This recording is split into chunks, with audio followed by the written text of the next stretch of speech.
6. Late as usual. Let's get the music playing. Oh, not that music. Let's get... I'm listening to watching a video on real estate. Pokemon stream. Hey, that's me. I'll move this over here. And then we'll turn this on. So we'll play... Oh, that's loud. What's up, guys? I'm setting up the stream now, okay? I gotta update the title and all those good things. Well, that wind's blowing. There we go. That's better. Alright.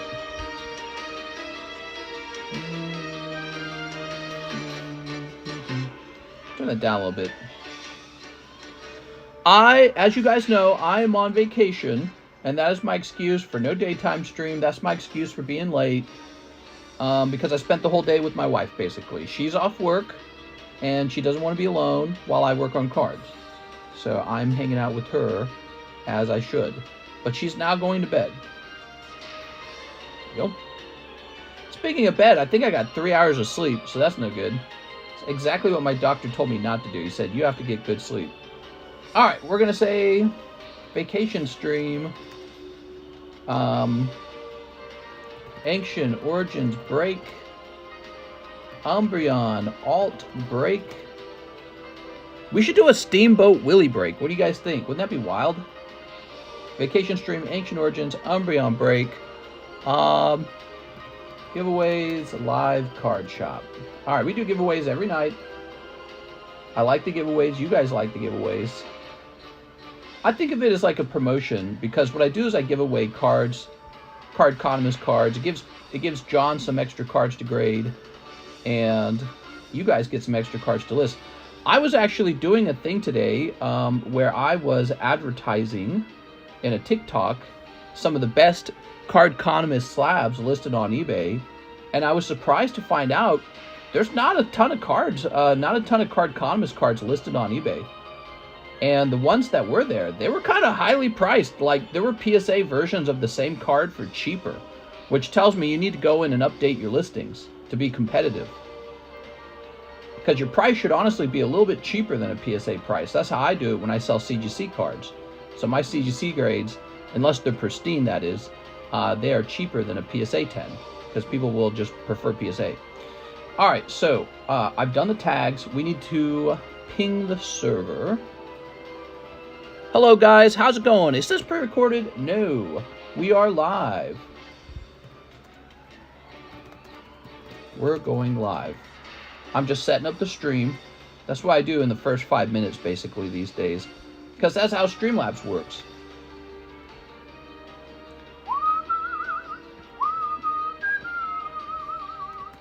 There we go. I played a lot of Advanced Wars today. Wow, I was having a good time, man. I'm holding onto my TCC slabs. Very cool. Nothing wrong with that. All right. You're live? I'm pissed. We need an I'm pissed emoji. We really do. There we go. So, yesterday was kind of slow. I wonder if today will be slow. If it is, I won't be surprised. Would you buy vintage Digimon? I suppose I'll buy anything at the right price. Yeah, I'm always open-minded. Give me a second.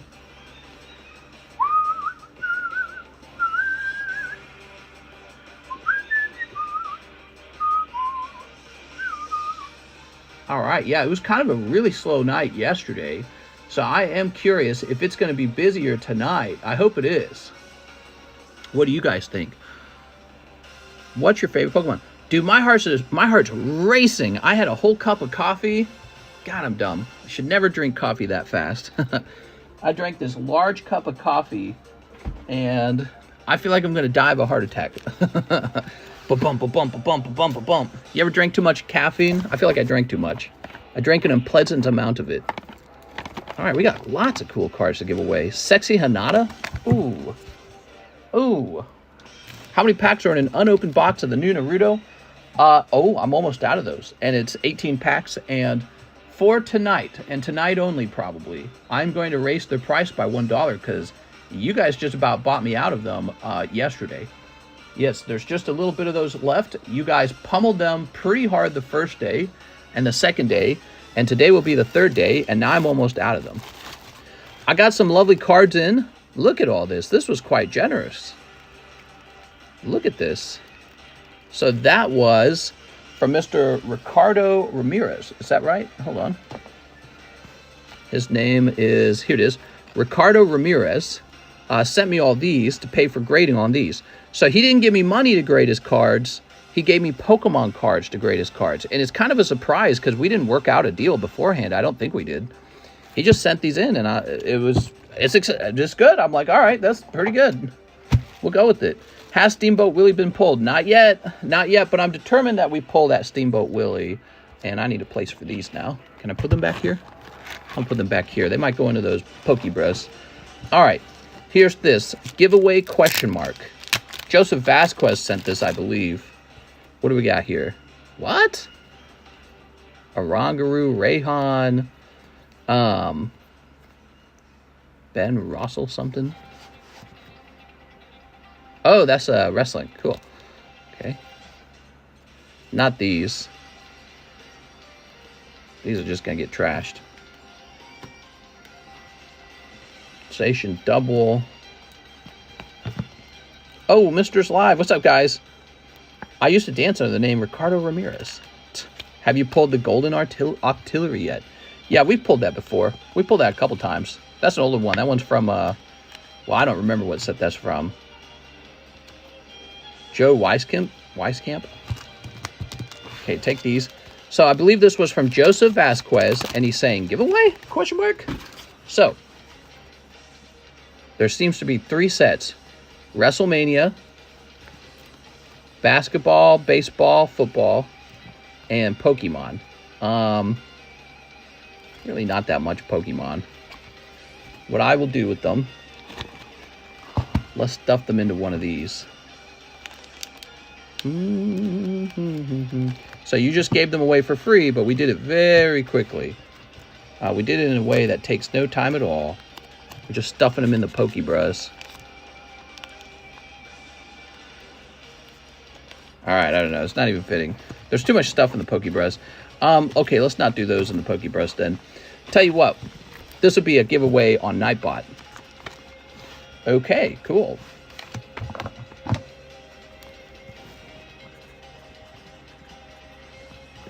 I'm not going to lie. I'm feeling the sleepiness, guys. 3 hours of sleep. I was up late because I was hanging out with my wife. She's on vacation, and so am I as an extension. So I am fully exhausted. My brain feels like mashed potatoes. I'm like a drunk right now, and I'm high on caffeine. Okay, that's the keyword, subscribe, exclamation mark. Gives you a little chunk of free cards. Hit that subscribe button. This is from Joseph Vasquez, by the way. No sleepiness. I'm pissed. Yeah. What is the turnaround time for PSA submissions? I am preparing to send out the current submission. If you don't jump in, like pretty much in the next couple days, you're going to miss the first submission. Okay? So I will be sending that out very soon. And then I don't know what the turnaround time is. Presumably not that bad. Okay, so I'm going to check Zelle first. Zelle goes first. Yeah, I definitely had too much caffeine. Maybe if I drink some water. Let me have some water. It's weird because the caffeine's not making me feel awake, but it is making my heart race. Ooh. Yeah, my wife has been in such a fantastic mood this whole week. It makes me wish she could just quit her job and not have a job. Whoa, Jennifer says, I'll take the gold Snorlax. Oh, right, we were doing repos. Do not ask for whom the repo repos. It repos for thee. Jennifer taking this beautiful Snorlax. Great card. There we go. There it is. First order. Bro, if you're not subscribed, what are you doing here? Well, you know, everyone doesn't subscribe, but if you did, I'd highly appreciate it. We're trying to reach 55,000 subscribes. Let's see where we're at. I want to see where we're at with our subscribes. Wait a minute. That says subscribe exclamation mark, by the way.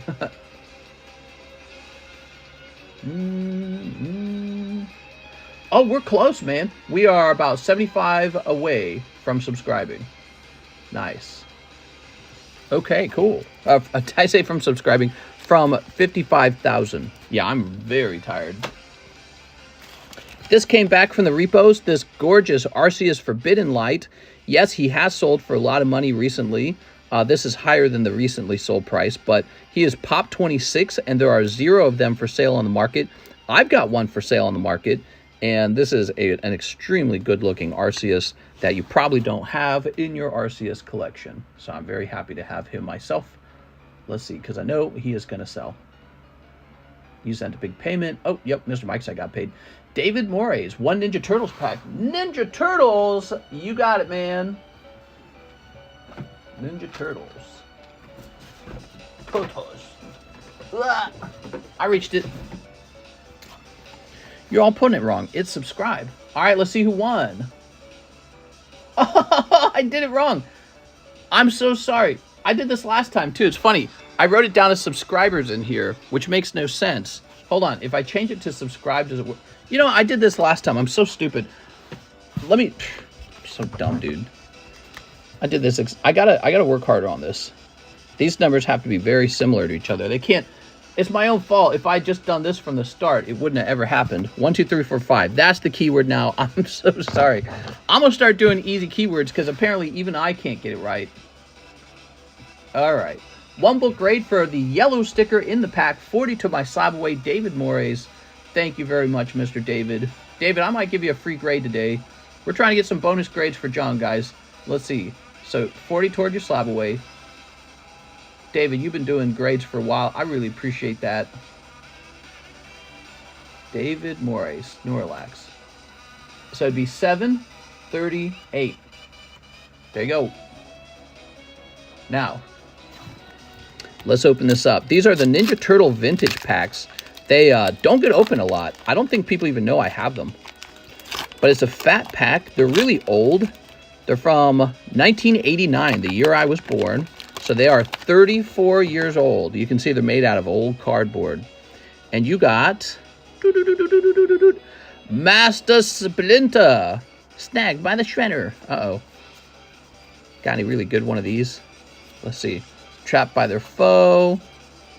Another day, another battle. Next time, Turtles. Looks like another trap. I'm going to do the Shredder for you because I know you like to grade...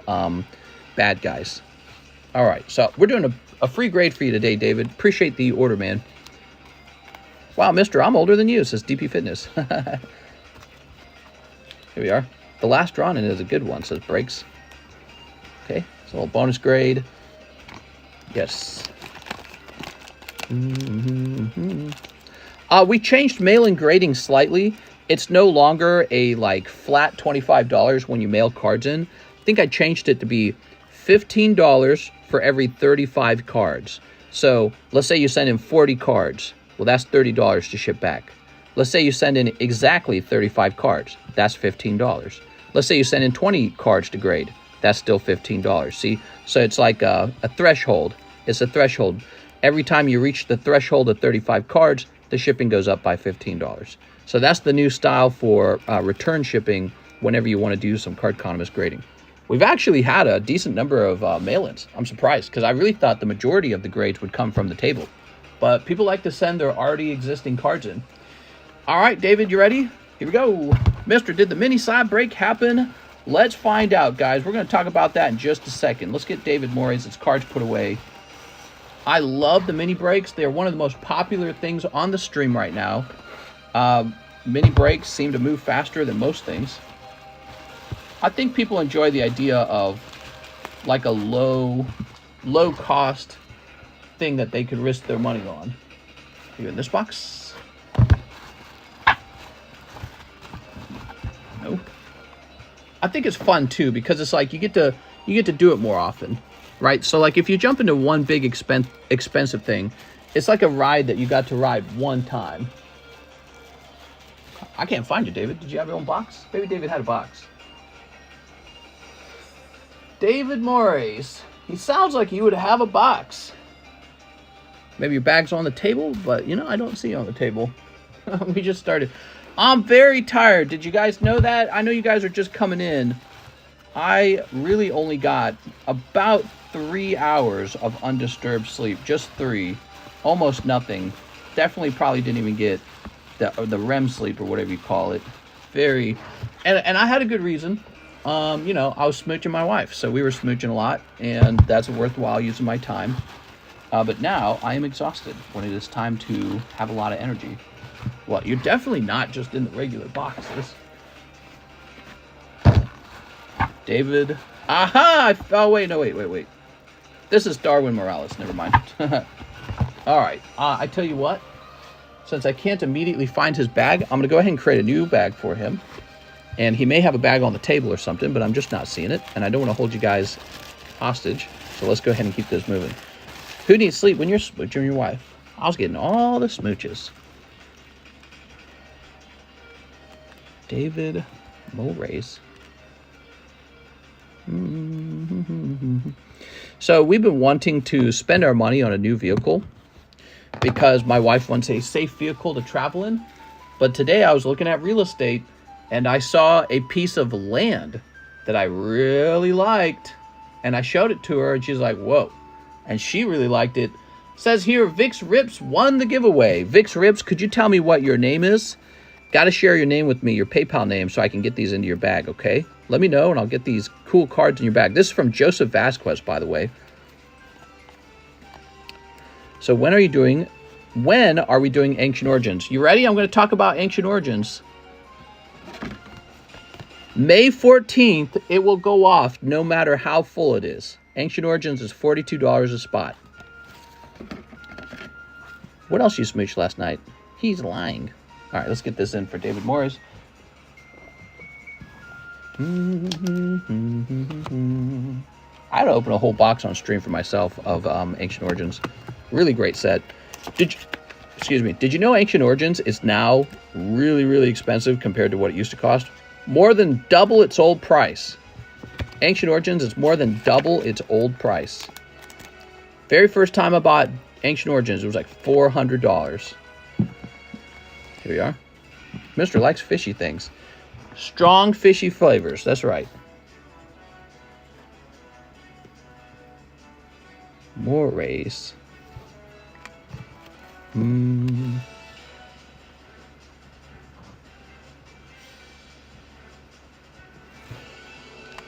How far is the Umbreon? It's moving, dude. People are buying spots. It's expensive. It's expensive. It's over the market price, and people still want in. And that's because they understand the value of it. It's like buying a pricey booster pack. Actually, it's very interestingly the same price as Ancient Origins. But the difference is you've got a definite hit pull, and it's already graded 10, so people really value that. Now, the downside is you'll only get an energy card if you miss. So all these guys are buying a $42 energy card. We all know that's not very viable. 1, 2, 3, 4, 5, 6, 7, 8, 9, 10. 10 people are in. We need 26 more people. So that puts it about 1/4 done, roughly. A little more than 1/4, I think. Yeah, it's a little more than 1/4. Did Vic Rips, where's Vic Rips? Victor Neves. It's Victor Neves. What's up, Victor? There we go. Victor Neves. No PayPal. I use Zelle. Oh, wait, I already read that. Dang, back in the day, I had 13 booster boxes of Ancient Origins. Yeah, well, if you still own those, you'd have about $13,000 of Ancient Origin booster boxes. They're just really expensive now. And I think I started buying the majority of my boxes. I think I started buying around, I want to say like $700. But I had bought some before that point as well. So, yeah, I mean, love this set. Excuse me. Fantastic set. Whew. So how about this Arcanine? Ooh, that's a good one. I like that. All right. You guys know we do a lot of giveaways in this stream, especially early on for the people who arrive here early. 4, 5, 6. Oh, let's do it like this. 4, 5, 6. Turn it sideways. So this is a lenticular card from Action Flips from a pack that's actually pretty expensive. If I had sold this pack, I probably would have sold it around $40. So it's pretty cool, actually. It's legitimately pretty cool. You might be able to sell that for like 20 bucks. It's only a 9. The majority only grade 9. AJ Kid says 10 of the new Naruto packs. I'm telling you, the Naruto packs are just disappearing. I don't know what to do about it. I cannot keep up with the Naruto pack demand. So give me a minute.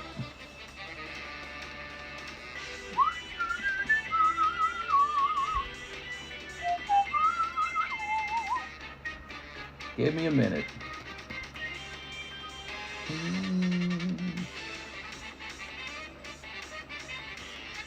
Here we are. 4, 5, 6. That's right. 4, 5, 6 to get into that Arcanine giveaway. I love giving these cards away. It feels so good. Sharing is caring, right? You guys do a lot of giveaways. Great community, by the way. It's nice to see you guys and say hi. There we go. This is like the most social thing I do all day. Oh, wait. Do we have some right here? Oh, good. Okay. We got some right here. Perfect.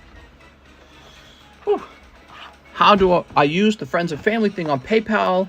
I don't have an iPhone. How do I do this? Well, when you send the money, it'll ask you how you want to send it. Yeah, so you'll be given an option between goods and service or friends and family. You're going to click off of goods and service and onto friends and family, because you and I are friends now.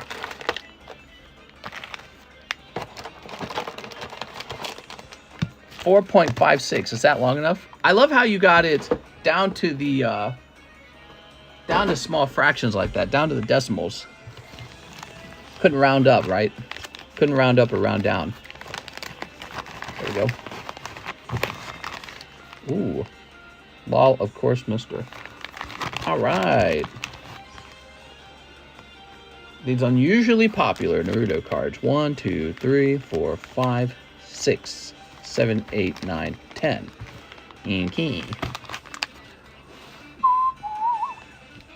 Take the rest here, I guess.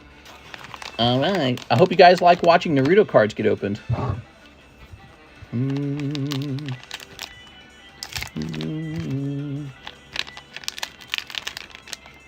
So close to 55,000 subscribers, guys. Help me out. Hit that subscribe button.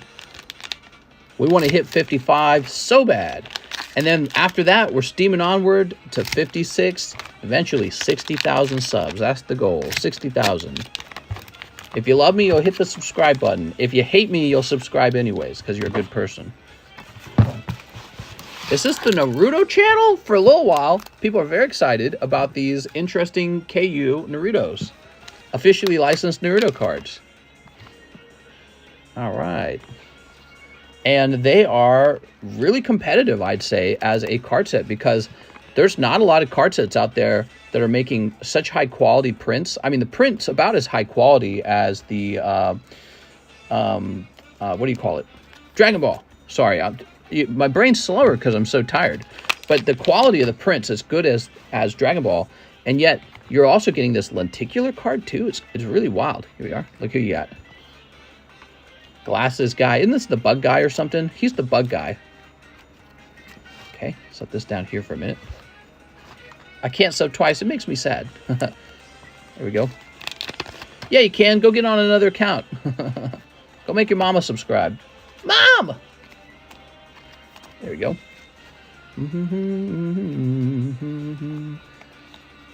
This guy looks like he's got poop coming out of his hands. There we go. I want to support Mr. Moore. Guess I'll have to buy something. Aw, thanks, man. Appreciate it. Ooh.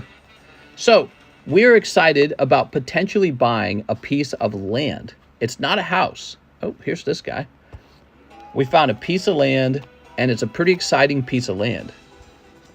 There we are. He's doing his ninjutsu.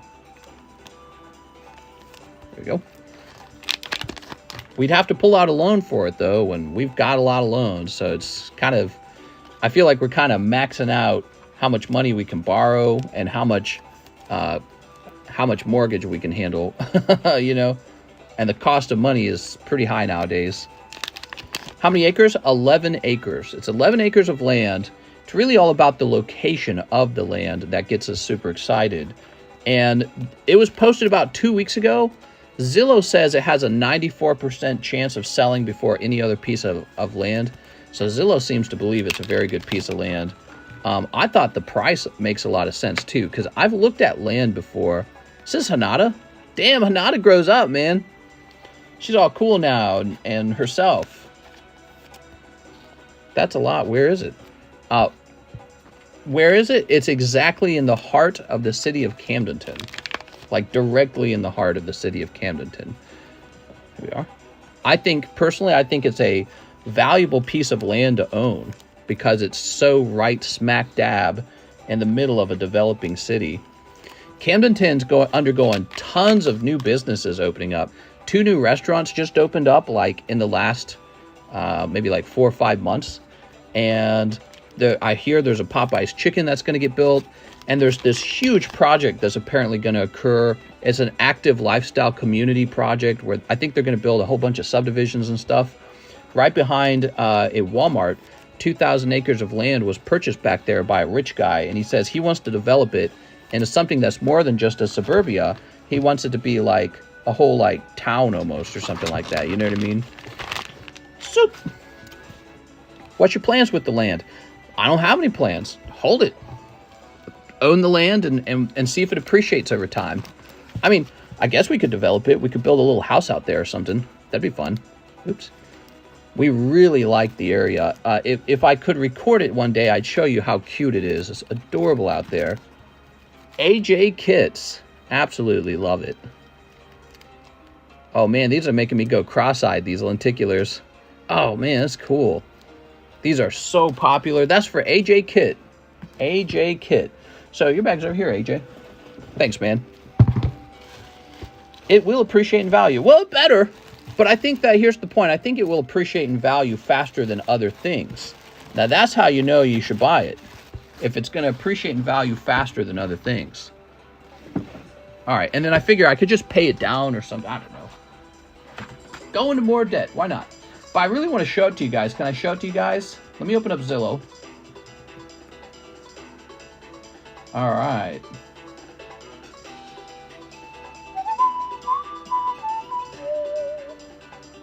And we are looking for just land.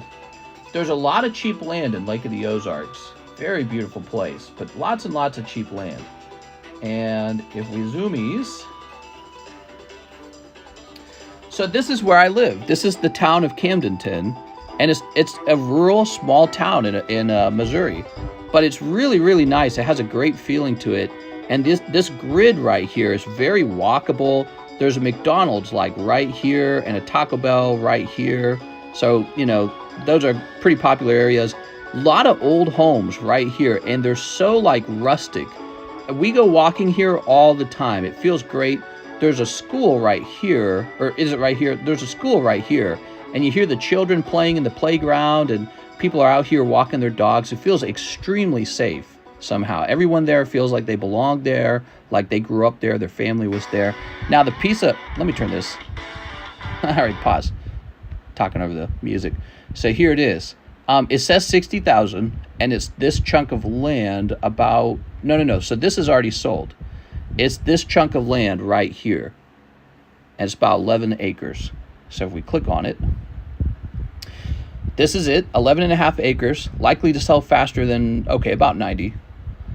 14 days on Zillow, 37 saves. I don't know how good that is. Not a lot of people looking to buy land out here, but here it is. It'd be this chunk of land. Can you click on it? So the McDonald's is right about up here. This is where the McDonald's, actually, I think that's the McDonald's right there. That's the McDonald's. And this is where the subdivision is. And it looks like they've sold this because this is all parceled out. And so this is just behind that. And I believe because of its proximity to this really nice neighborhood, very rustic neighborhood, and these which look like they're going to get built up, and the proximity to the McDonald's, and then the schools right to the south of it, that for 60,000 is surprisingly cheap. Because if you look at other plots of land that close to the center of the city, that's the absolute center of the city of Camdenton. When you look at other pieces of acreage in that spot, they are usually much more expensive than that. So I feel like it's kind of unusually cheap. Now that might have to do with the actual land. That might be, maybe it's on a hill, or maybe it's like it needs a lot of work done or something. I don't know. But I feel like all you'd really have to do is buy it and sit on it. You wouldn't even have to do anything. You don't have to develop it at all. Because why would that piece of land not go up in value? Like, again, I'll show you the map. So where I really live, I live right outside of Camdenton. I live down here. It's so beautiful. And there's the state park. So you come up the road and you get on this highway and it takes you right into Camdenton. It's about a 10-minute drive into Camdenton. And this is where all the stuff is. All the restaurants. There's like tourism. There's a main street. There's churches this way. There's the big school right here. So you would just be buying this piece of land right here. And it just actually seems like a very valuable piece of land if you could utilize it for business or for, well, I don't know if it's for business, but at least for building more real estate. Because, you know, it's interesting. These are never for sale. You can never find any homes for sale right here. Everyone wants these houses. They're never for sale. I check every day. Never. You can never buy one of those houses on the grid. It's too lovely. There's churches attached to that grid. There's the school is within walking distance. You can walk to school. There's no crazy traffic. There's lovely little sidewalks. We go walking there all the time. It's our favorite place to walk right now. You know, we go, where do you want to walk? The park or the grid? We say, oh, we're going to the grid. So yeah, I mean, seems like a nice chunk of land. I don't think it'd be a very expensive loan. It's $60,000. We just get like a mortgage loan on it. So I just call my real estate $12,000. That is a pretty big chunk of money. But we kind of had that money set aside anyways because we were about to buy a brand new car because my wife would like a new car. But now she's looking at that land going, well, maybe we should buy that land. Victor Neves says, 1 Sneaker Bunko, 1 Crown Zenith. Victor Neves. All right, Sneaky Bunko. Where are my Sneaker Bunkos? Time to get more Sneaker Bunkos. Let me go get them. Is there a minimum acreage to build a home? If not, you could build like 4 homes and rent them out. You could build way more than 4 homes on 11 acres. Yeah, way more than that. All right, give me a second. You could build like 20 homes, dude. You don't even need half an acre to build a home, guys. You can build homes on less than half an acre. Aren't most malls going out of business? Build a Pokemon store, mister. That would be awesome. Well, that's a different thing I could do with my money. Instead of owning that chunk of land, I could try to open up a card shop. I think that would make a lot of sense. So, I don't know. TCC headquarters. All right. But yeah, I mean, I almost wonder if I could, I wonder if other people would be interested in buying some of that land because I don't need the whole chunk. So if I bought it, I wonder if I could just, ow. Oh, look at this. Look what that box did to me. Cut right through me, dude. You think that opening cards isn't dangerous? This is the most dangerous job. Where my grandpa lived, they had a 3-acre minimum to build a home. Yeah, that definitely doesn't exist out here. This area doesn't have a bunch of rules. That's because it's rural. And the actual homes already there, they're all built on tiny plots of land. It's a really cool place. I need to take my video camera with me and record us walking through it. All the homes are like from 50, 60, 70 years ago. So they're all super old. And you can tell the people who live there take a lot of pride in ownership because there's some really quirky homes. There's tons of cats running around. They're just all over the place. And it's absolutely lovely to walk through at night. All right, so that's Sneaker Bunko. Crown Zenith. Crown Zenith. You're going to be over here. There we go. Thanks for securing my gift of 3 bulk grades instead of letting them sell it. Oh, yeah. I was thinking about that. I was like, you know. That's what I would have wanted, so I did that for you. I am bleeding. That is annoying. Send the land to PSA. You'll triple its value. Oh, have it graded. So, but I think that land is kind of on the side of a hill. So if you wanted to make it useful, I'm pretty confident you would have to like landscape it quite a bit. I don't know exactly how all that works. But again, I don't think I'd have to do any of that. I think I could just, quite literally, I could just sit on it for like years and not do anything with it. Or look into building one little home on the house or on the land one day when it's worth building homes again. Whenever that might be. We must get revenge on the box. Oops. Whoa! This was for Victor Neves. Victor Neves, you got like the texture. Oh my God, I should show this card to my wife. She'd find it hilarious. All right, here we are. In this case, it looks very lewd, but it's actually a girl licking a guy's nip. So that's totally legal. We're just joking about this. My wife's like, men's nipples are erogenous zones. And I'm like, no, they're not. We were debating that. Free blood splotch. No, not enough blood, I'm afraid. Not enough blood for a blood signature card. There you go, Victor Neves. Here we are. If you get Mister's blood on your cards, rent my bulldozer for pokies. Not worth it. Mister can't find... Oh, I can't read it. It's kind of dumb that because I'm young, I have to pay differently. Mr. Kingston, it's extremely easy to do. So if you can't find it, you need to keep looking, man, because it's very simple, okay? There you go. Is that the chase? No, it's not the chase. Hey, let's see who gets this Arcanine. Appreciate you guys being here. Mr. Prieto. Prieto gets the Arcanine. Prieto, what's your shipping name? What's your PayPal name? Mr. Prieto. Here's Octavio Melendrez with 4 Power Absorbed. Hey, Power Absorbed. Wow, the most popular card set right now is this Naruto set, man. Wild. I'm going to have to be more open-minded to opening, like, these odd sets, because in the past, I would have rejected it. I would have said, like, nah, we're not doing that. Any recommendations for a first-time pistol buyer? Buy the biggest pistol. All right, let me make sure I'm getting the right type. I think there's 2 types, right? Wave 4, Wave 5, is that right? Ah, yeah, there's 2 types of Narutos. Here is the Wave 4 Narutos. So this is Wave 4. Octavio, 1, 2, 3, 4. Did you get Harry Potter yet? Not yet. Think people would like Harry Potter's? The grass, who cuts your grass? Currently, we had a company do it for $65 for front and back. And I thought that was actually a very good price. And I'm thinking about just doing it myself for the exercise. Because as you guys know, I'm exercising a lot lately in the form of walking for about almost 2 full hours a day, every day. And I will be walking an hour after this stream. I'm getting it done, guys. I recommend you join me. Walking is apparently very healthy. I feel healthier. I've lost weight. I've lost a surprising like 11 pounds just from walking for about the last... it's been about a month that I've been walking. But I've been taking it real serious and walking real heavily. So it's more like a... It's closer to like a speed walk. And I just sweat my brains out when I do it. And I've been active. I've been going outside. Yeah.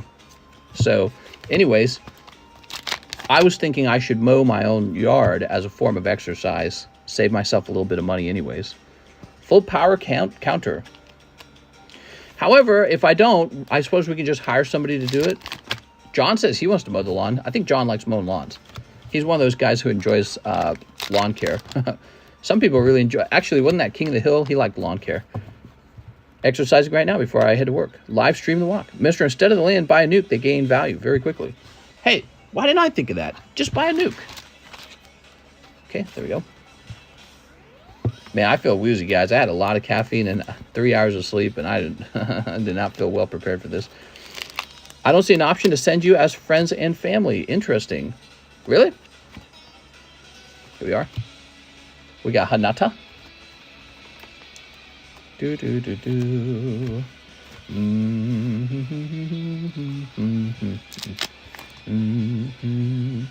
Here's maybe you have to do it from your computer actually.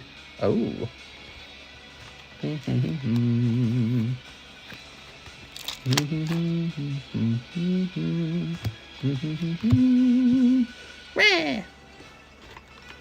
What sticks would you recommend investing into? Chopstick Company. There we are. All right. Beautiful. That's for Octavio Melendrez. Just about out of these Wave 4s, and I'm not going to replenish them. Stocks? God, I don't know, man. I haven't been watching the stock market for a while. There we are. I would just buy something straightforward like a oil mutual fund. Oil companies have record profits right now. That's not a surprise because of the war with Ukraine. Remember, Joe Biden, he shut down the pipeline, the Keystone Pipeline. That was one of the earliest things he did, was he shut down the Keystone Pipeline. Okay, this was for Miguel Reyes. And now gas is way more expensive.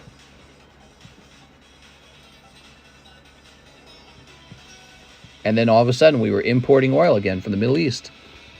And Joe Biden was begging like Saudi Arabia to produce more oil. And not to mention our price is also based off of the fact that we are running through our oil reserves. All this could have been avoided if we just didn't shut down that Keystone Pipeline. All right, let's talk about the cards that we have for break, because we got a couple of them, I think. Oh, this one. All right, we got 3 cards. Poliwrath, Onyx, and Sneaker Bunko Girl, Sexy Girl, okay? These are the 3 mini slab breaks. This is a 1 in 5. This is a 1 in 12, pristine 10. And this is also pristine 10, okay? So those are the mini breaks. Have at them. Hey, mister, don't you love battle styles? Mister, if he uses your link, it doesn't give you the option to change to friends and family. Oh, really? That's interesting. Invest in gold stocks. Cardzilla says, what? Gas is cheap. Mister, why does the U.S. keep giving millions to Ukraine? Millions? I think you mean hundreds of millions. You mean billions. And that's because we're basically hosting a shadow war against Russia. We don't want Russia to become more powerful because they're generally not our ally, and because they invaded a foreign country, and we don't want that to become normalized because China wants to do the same thing. So those would be the reasons. I'm not a fan of it, though. I really am not. And I debate all the time whether it's our job to be world police. Maybe it is. I mean, maybe that money is well spent. I wish that the political leaders could explain how the money is well spent, though. Because I just don't know. Like, one day will Ukraine pay us back if we ultimately save them? Or will it just be lost money and, you know, we hate Russia and Russia hates us?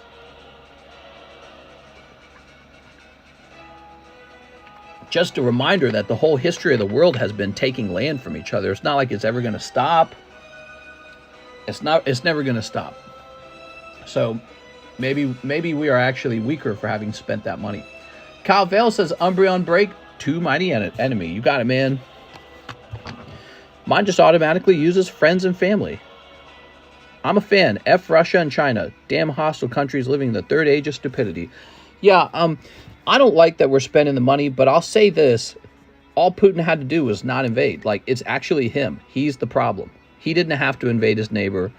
His neighbor has it's a foreign country. So he's mad about, he's mad about NATO, right?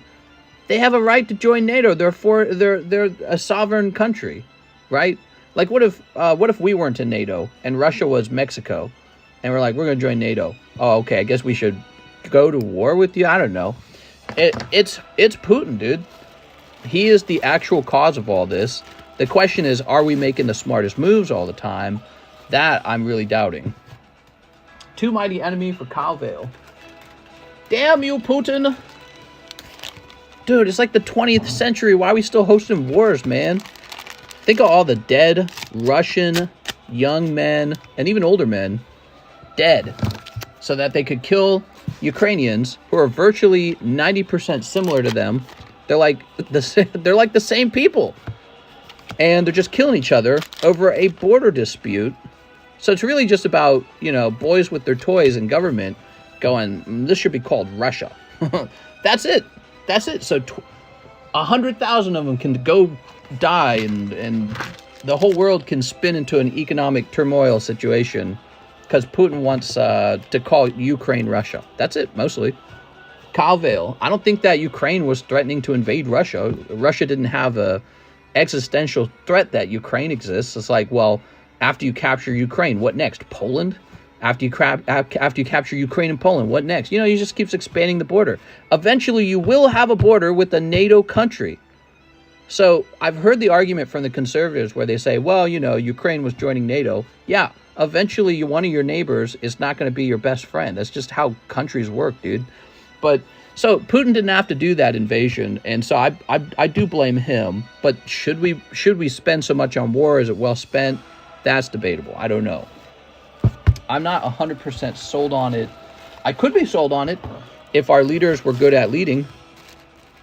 Straight down to hell. How many spots left in the Umbreon? There's 11 spots sold.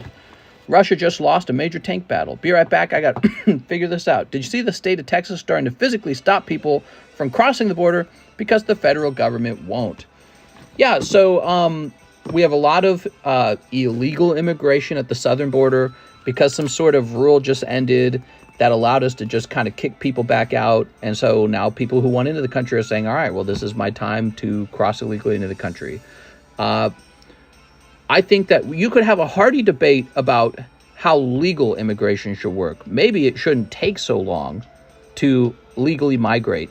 Maybe it should be faster and easier to legally migrate.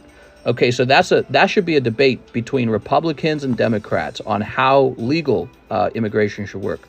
But there should be no disagreement that if we set laws that were voted on by the people, they should be actually protected and established and applied. And it's not okay to break a country's laws. It's as simple as that. Doesn't matter which country you're attached to. You might be the UK receiving a lot of illegal immigrants from Jamaica or wherever they come from. I don't know where they come from over there. Or Italy receiving ones from the Middle East or from Africa or something. Just does not matter. There's a lot of people all across the world whose lives would be better if they could migrate, but it should always occur legally. So the real debate is what should be legal. That's the real debate. But whenever that debate's over, then you should apply the law and no one should break it because that's orderly. You know what I mean? So right now, that law is over and people are going, all right, this is my opportunity. And we just kind of let it happen. I don't know. It's kind of like embarrassing a little bit. Like, what's the deal? Do we apply law? I don't know. Are we a country of laws? Maybe not. Maybe not. I don't know. One crown zenith. But, people have a lot to say about, well, we'd like to help them. And also, we are a country of immigrants. So people have a lot to say about that. And both those things are true, actually. We are a country of immigrants. And we would like to help people. But it should be done legally. And it should be done in an organized way. Because you risk all kinds of security threats. You risk human trafficking. And it's just disorderly, like a lot of bad can happen in the disorder. Also, it causes a lot of hurt feelings, by the way. So, if Republicans saw it as everyone's coming in, but they're doing it the right way, I just don't think they'd be so butthurt about it. They wouldn't be so upset about it. Here we are. They'd be like, well, you came in legally. Welcome. You know what I mean? But the question is, why is there a 20-year wait to get into the United States? Why is that? Should that be the way it is? And some people are going to say, yeah, because I don't want anyone in here. Here we are, Yu-Gi-Oh! Card Shop. Health risks. Yeah, I suppose you could say there's some health risks. Here we go, Heatran. Here's... by the way, it's not just like people from Central or Southern America coming in. It's actually, I heard there was a Chinese caravan coming in from the southern border. Have you guys heard that one? So these are immigrants from China, and they know that people come in through our southern border, and so they're on their way. It's like, wow, man. That's the sign right there. Like, it's like an open door. Like, just come in that way. Yu-Gi-Oh! Card Shop. Let's get your bag. But you know that countries like China would not tolerate that, obviously. If you did that in China, there would be real repercussions for that. The Chinese government would be like, no, we don't mess with that. That's not how it works over here. And it's disappointing to feel like maybe our country's not competent enough to enforce its own rules. Now, once you can enforce your rules, you can talk about, how many people should be absorbed, how quickly, who should it be. You can talk about that. But we're not doing that even. We're just trying to not have everyone break our laws on immigration. But I get it. Life is messy. Land doesn't, this is the funny thing. All land is conquered. Land doesn't belong to anyone. It doesn't belong to the Americans. It doesn't belong to the U.S. citizens. It doesn't belong to the Mexicans or the Russians or the Ukrainians or any of these people we're talking about.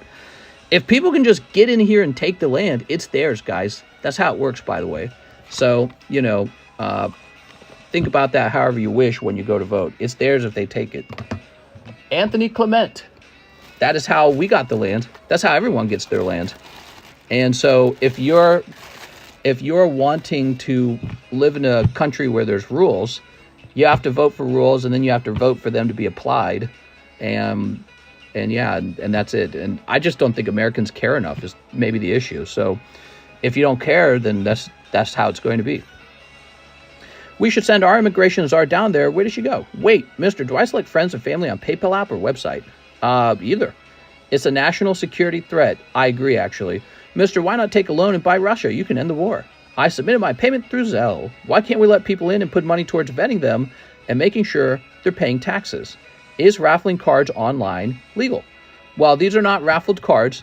These are custom booster packs. There's 5 packs here, 12 packs here, and 12 packs here.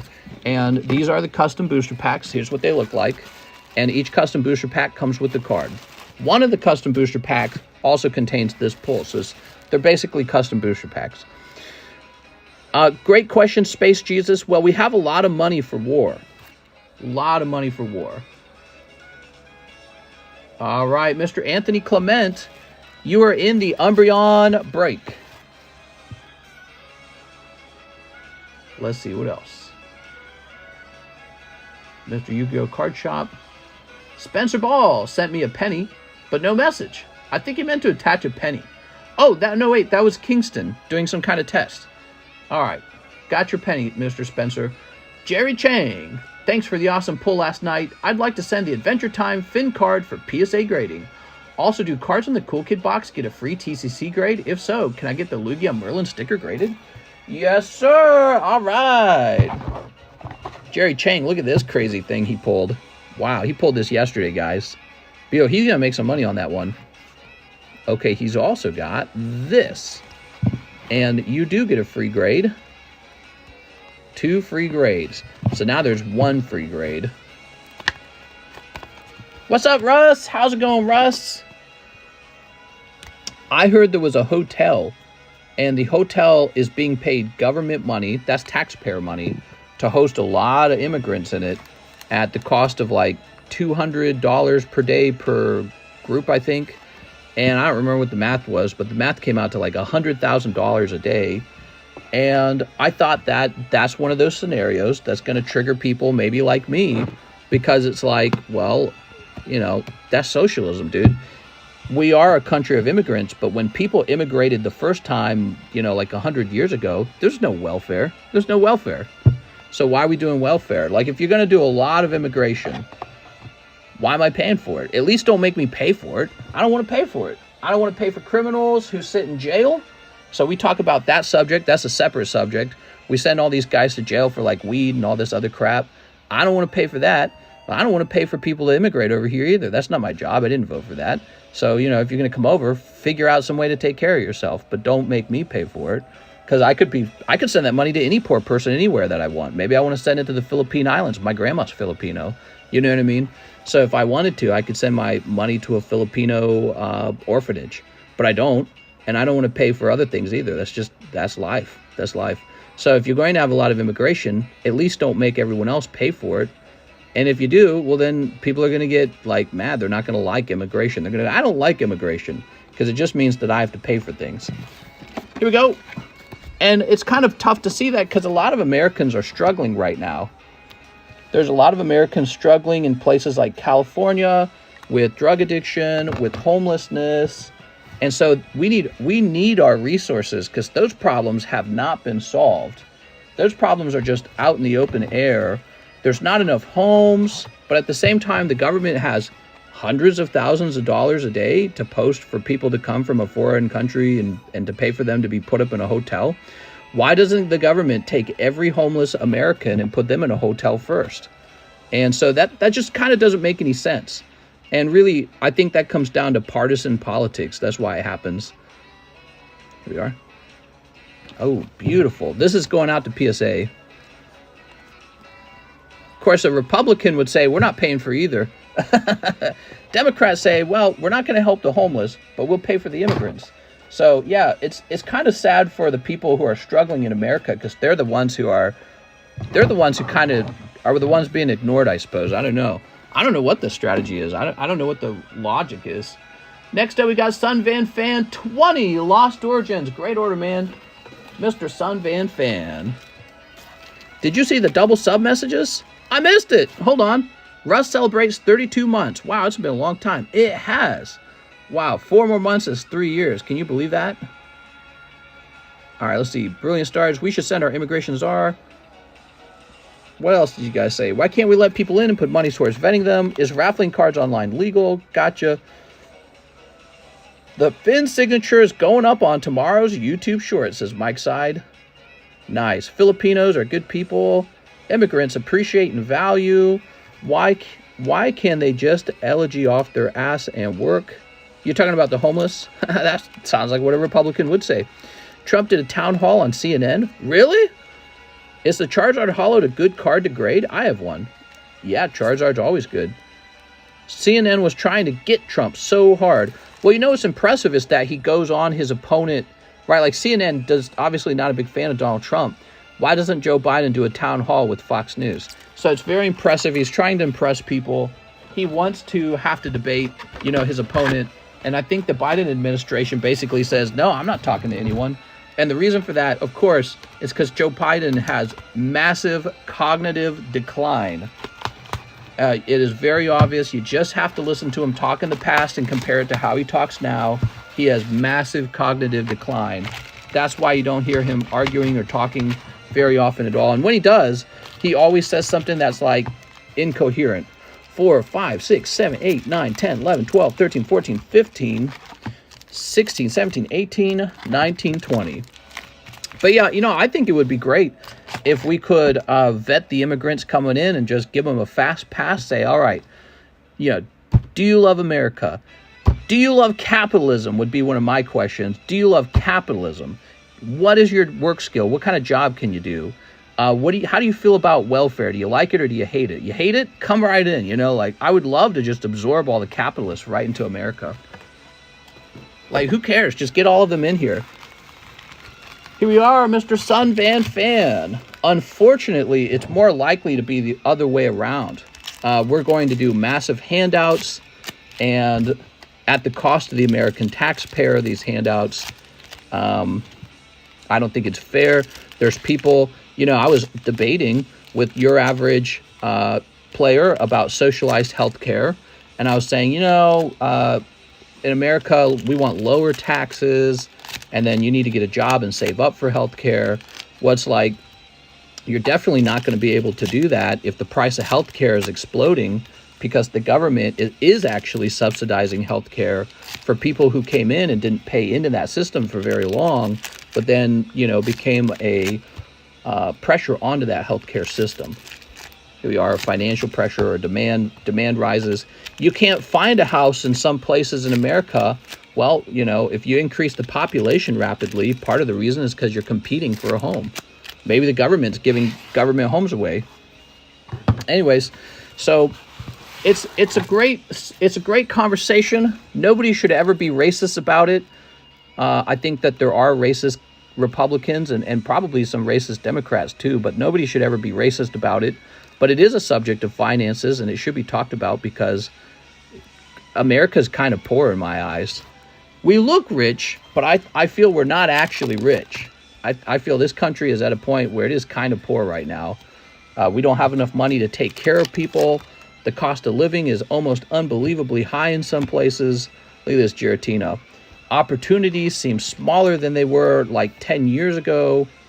There's not some new great invention making life fantastic like, oh yeah, well, the rich keep getting richer, but at least the quality of life is going up. Is it? Like, what do we got now? More social media? Self-driving cars maybe for the rich? Right? Like, that's what we have now. That's the big inventions lately. And so the quality of life has not been going up, but the cost of living has been going up by a lot. And yeah, it's a difficult conversation about the wealthy and the poor, not about different races, in my opinion. And, oh, whoa, Sun Fan. Oh, my God, dude. Getting alternative art Rotom and Golden Giratina in the same box, dude. Check this out, guys. That's a hit box. Congratulations, Sun Fan. Wow, dude. When you pulled the gold Giratina, I was like, that's good, that's good. But he was off center at the bottom. But the Rotom really adds to it. Beautiful, man. Have a nice night, Mr. Forever outdated. Here's Nuzleaf, Gastrier. Here's, have you done the ZELLE orders? Paid a few hours before the stream started. Oh, I better look into that. I better look into that. What's your name? Hold on. His name is What the Pack. What the Pack? What am I looking for? What name am I looking for? See, I see an evaporation of the middle class in the future. Well, yeah, you'll just have the poor and the rich and nothing else. Because, I mean, I think it's already happened, dude. It's basically already happened. I don't think there's a lot of middle class left, because if you're making money like your parents used to make, you can't afford a home. A lot of people don't understand yet that they can't retire. Your parents, they were able to retire. So you can't afford a home, you can't retire. Cars are more expensive than they ever been. Gas is high and food is high. Going to college like not quadruple, it went up by price like times 10. Yeah, the middle class is gone, basically. You're either in the upper middle class or the rich, and then there's nothing beneath that but poor, essentially, in my eyes. Unless you live in certain areas, because if you're in California, I've seen the house prices there. I've shopped the houses there. Good luck over there. That's crazy, dude. Like, how are you expected to work anything but like a high-paying job and expected to live comfortably and raise children? Like, you're definitely not having children. There's no way, right? Like, you're economically squeezed out of having children, because you're going to be miserable in your tiny home with your kid that you can barely afford to feed and get health care for, unless you're getting that health care from the job. But if you get like a job at Walmart in California, where's the health care coming from? You know that, so it's tricky, right? And of course, so California has all the majority of the homeless people, but also they flock there. They flock to California because there's more socialism there, and because the weather's nicer, so it's easier to be homeless. Did some research about why our opportunity is lower. It's because the top 20%, mostly the top 1%, keep taking the vast majority of economic gains. Now, I mostly disagree with that, Dex. That is sort of, in my opinion, that's sort of like a Marxist talking point. I think that everyone always says the top 20% or the top 10%, you know, so that's their favorite thing to do. They wag their finger. They get mad at the billionaires. I hate billionaires. Of course, any country with no billionaires is the worst country to live in. Did you notice that? Any country with no billionaires, terrible place to live. They don't invent anything over there, at least. And they're militaristically, they're irrelevant to the rest of the world. And oftentimes, they're really bad countries to live in. No billionaires in those countries. So, but here's what I would say. The real problem is they have no competition, right? So if you get mad at how much a CEO gets paid, well, you should go be a CEO. Why don't you just go be a CEO? So I would ask, the bigger problem is, why haven't you ran off and decided it's going to be me? I'm not going to be a doctor. I'm not going to be a lawyer. I'm not going to be a dentist. I'm not going to be whatever other fancy job. I'm going to be a CEO. Why so few people go to school for that? And so the real problem is these CEOs who get paid all the money, business owners, not just CEOs, but business owners, there's just too few of them. And so they get all the money because they have zero competition. Nobody's competing with them for that job. Everyone wants to be a worker. Nobody wants to be the CEO. But then everyone turns around and gets mad at them because they get all the money. It's like, well, who's going to replace me? I'm the only CEO. You know what I mean? So kids aren't told in school, you need to be in here to being effing CEO. Nothing else, bro. Straight to the top, right? You don't go to school for that. You learn your ABCs, and then you can learn the powerhouse of the cell, and they tell you you're going to go work for the CEO. You can be an engineer. Yeah, but even the engineer works for the CEO. That's one of the things my wife's learned. She doesn't make as much money even close to what the CEO of Enterprise is making. Enterprise CEO makes like billions of dollars, and my wife makes, an engineer's salary. And so it looks like a lot of money until you actually compare. Sun Ven Fan. But, she wasn't told to go to school to be a CEO. She was told to go to school to be a programmer. And that is a big problem. So they have no competition because nobody trains their kid to go straight to the top. Nobody says that. They say, go be a rapper, go be a football player, go open a restaurant maybe. Even a restaurant, by the way, is something. But if you open a restaurant, they say, go be a middle manager. Don't you want to be a middle manager for Walmart? So there's all these really piddly jobs, these really small ones. No, you need to go straight to the top. You need to say, my kid's going to be a CEO. We're going to train to be a CEO. And then wages will go down for those CEOs the more of them there are. And if it's not just CEOs, it's also the number of total businesses. The more total businesses there are, the less the business owners will make because there's too much competition to make millions and millions of dollars. That's how it really is. There's no competition at the top. Octavio Melendres, 6th battle region. Here we are. All right. You talk like being CEO is something everyone can achieve. Dex, you talk like being CEO is something you can't achieve, which is why you'll never achieve it. But you know what? It's a real thing. Somebody's out there doing it. 6 battle regions. Yeah, a lot of people, the very first thing they do is they use defeating language. The very first thing you do is you say, I could never be king. And that's why you're never the king, you know? And the guy who is king didn't use that defeating language. That's the truth. That's the difference. And I bet you there's not a huge intellectual difference between the CEOs and the average person. I bet you the real difference is they were on their feet, out there doing stuff, saying, I'm going to be CEO. I'm going to own a business and make all the money, right? Educating themselves toward that purpose and working toward that purpose, while the average person is probably just saying, which CEO can I work for? And later complain about. You know what I mean? I can complain about him like an expert. He makes too much. Mister, you should buy vintage Digimon so I can spend some money. Vix, we need to get vintage Digimon then. Competing with Amazon is easy. Well, I think that America has more millionaires than any other country because we have more people who are trying to be capitalists. They are trying to be business owners. They are trying to be inventors and engineers. You know, Shark Tank is a great TV show to watch because it kind of highlights all the people who are out there trying to start their very first business. And a lot of people that make it to Shark Tank later go on to have a success story. And yeah, I'm a millionaire now because I created this doodad, and the Ring doorbell guy became a billionaire. I think he's like the first. No. I don't know if he was a billionaire, but he sold the company for like $1 billion or something. Here we are, Octavio. He sold it. The Ring guy, he sold that to Amazon. Speaking of Amazon, here we go. All right. Mark Cuban came from nothing. So many people came from nothing and then became rich. So like, who else was it? There's the Mr. O'Leary, Mr. Wonderful. He didn't come from wealth. Mr. O'Leary, what did he do? He got into dog food, and then he started a kids video game software company, and then he later sold that software company, and that's what made him wealthy. So he went out there and he was out there doing stuff, you know what I mean? But he wasn't just like an employee for somebody else. CEO of Advanced Auto Parts is retiring and still get paid for the next 5 years, even though he's not putting in any work. That's because he's the CEO, dude. Maybe you should go after his job. He's got the good job. If you think it's a good paying job, that's the sign for you to get into the market for that job.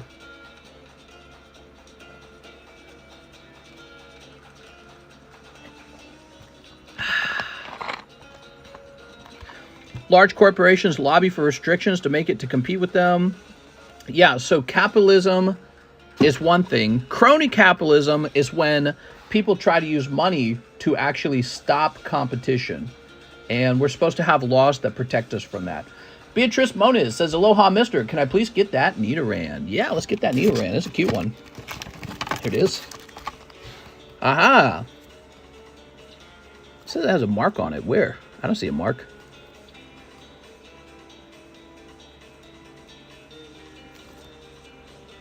It claims that the card has a mark on it. I don't even see a mark.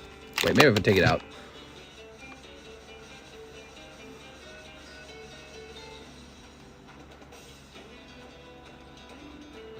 The F, dude, there's no mark on this card. Do you guys see a mark on the card?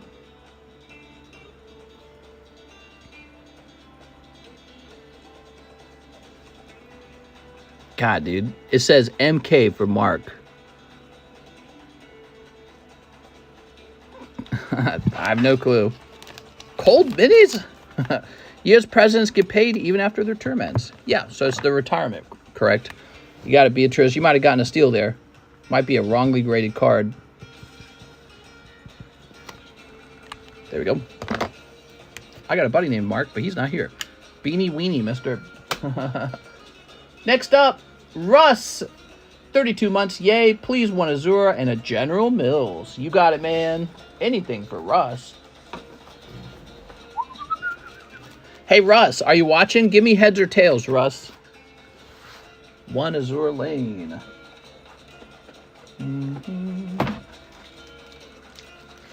There's only so much wealth to go around. The bigger the gap gets between the class, the lower the opportunity gets. It's seriously dangerous to have so much wealth concentrated in such a small... Yeah, everything you're saying is like a talking point of a socialist. They go, oh, too much wealth concentrated in too few hands. The wealth has been created out of nothing. This is one of the problems for socialists, especially people, not the socialist peddlers, but the people who are buying into socialism. They don't understand what money is.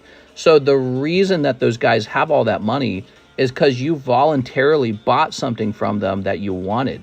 So you bought an Xbox. So Microsoft is a billionaire company and Bill Gates is super wealthy.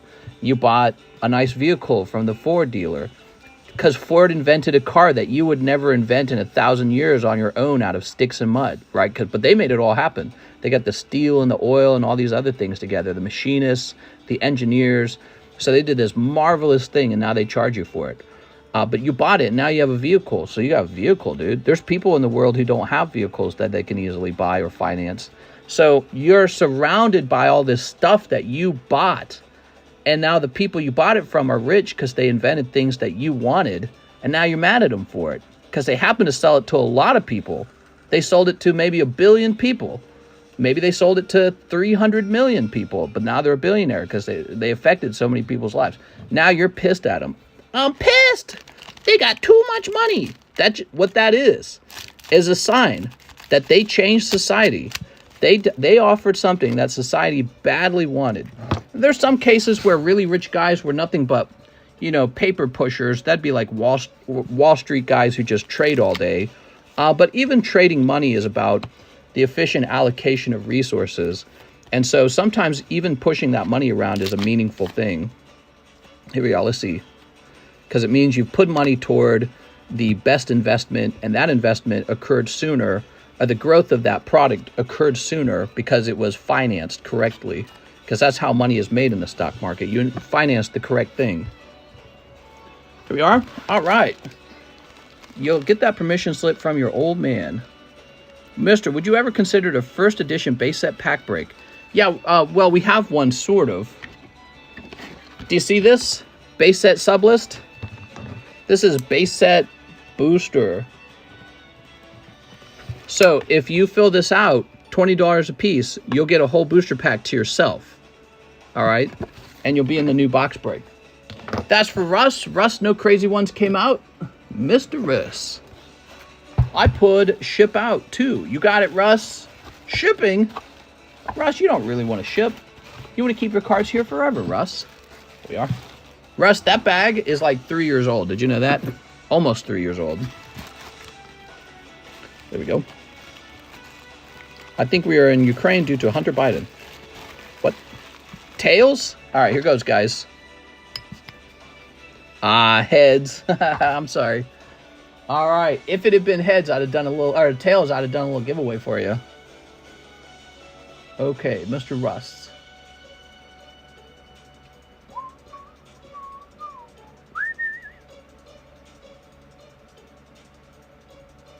Inky. Scrolling over here. I don't think you have a friends and family option. I've watched a bunch of videos on how to change it. It works on other people's, but not yours. I have to pay normally. I have permission from my dad. I have $20.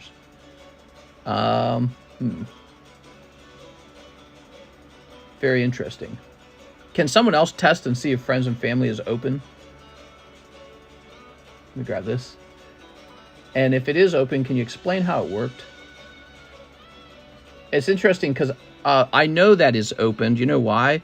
I most recently had Mr. Chris Geyer send it friends and family, and he did. He sent me a large chunk of money, friends and family, on PayPal. That was the guy who was buying the Final Fantasy packs So is it my side or is it your side, I wonder? Maybe your dad has a business account or something that doesn't allow it. Ooh, that's kind of heavy, Russ. Okay, Russ, we're going to go with the padded envelope for you.